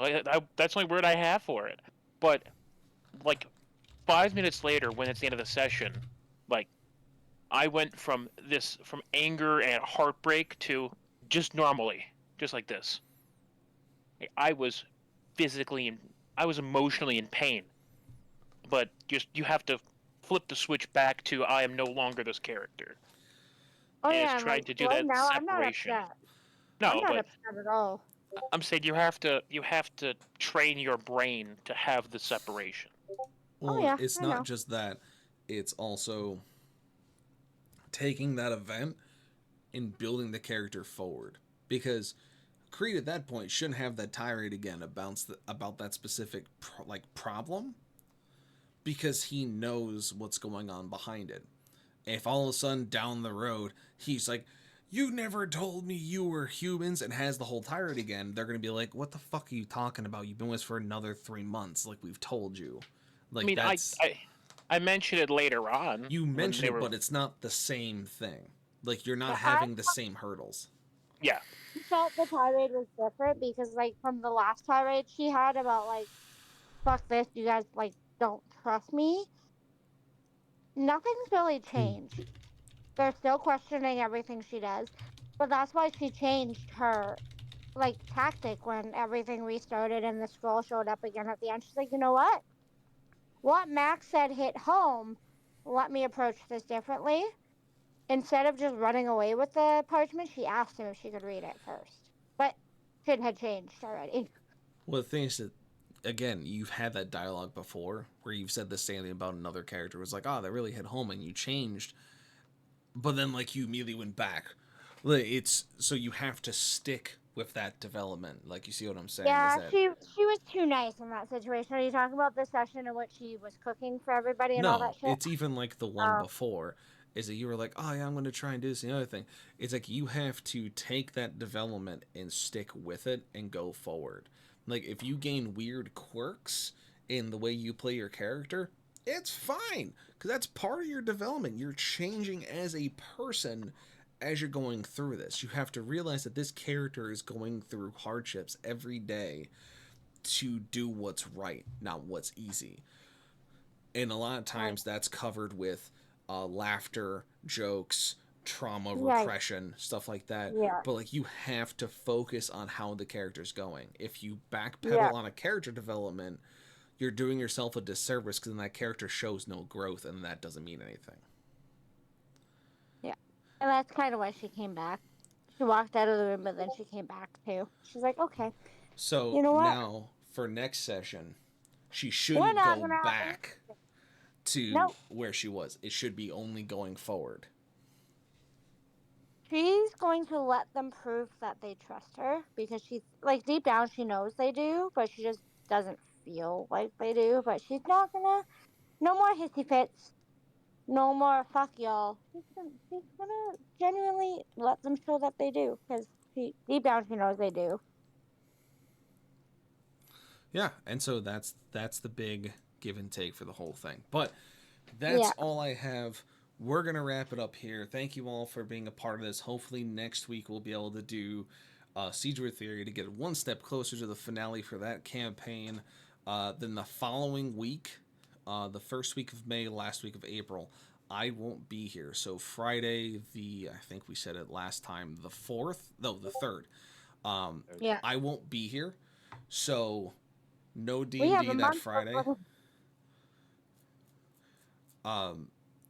So yeah, so the next, I'm trying to figure out whether we're gonna start on the 10th with, if we follow the current pattern, it'd be Siege of Etheria again on the 10th.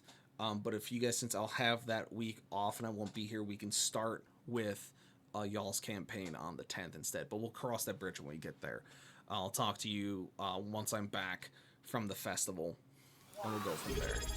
Yeah, I was gonna say, isn't the festival day our next technical session, and then it's the one after? So technically, there's a month before our next one. Yeah, like I said, we will cross that bridge when we get there. Alright. Just because it is, since we're so far out, we'll just deal with it when we're there. All right. Well, But thank you, Zenda, for the resubscribe. Thank you guys for being here and being a part of this. Don't attack the barkeep. He's a retired adventurer who's level 18. He will murder you.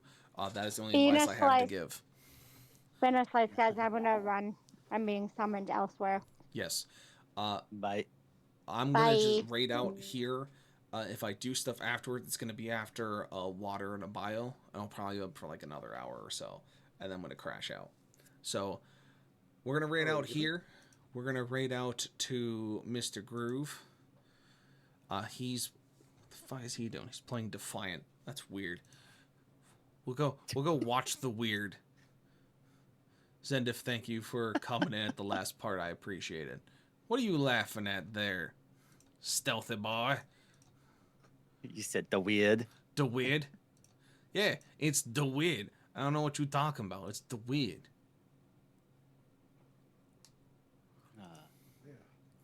Sorry you were late. No, don't be sorry. Tonight was strange anyways, so don't worry about it. Yeah. You were good. It was a weird time.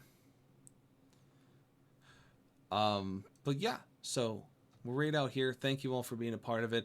We will see you all next time. Goodbye, everybody. Pleasure having you here.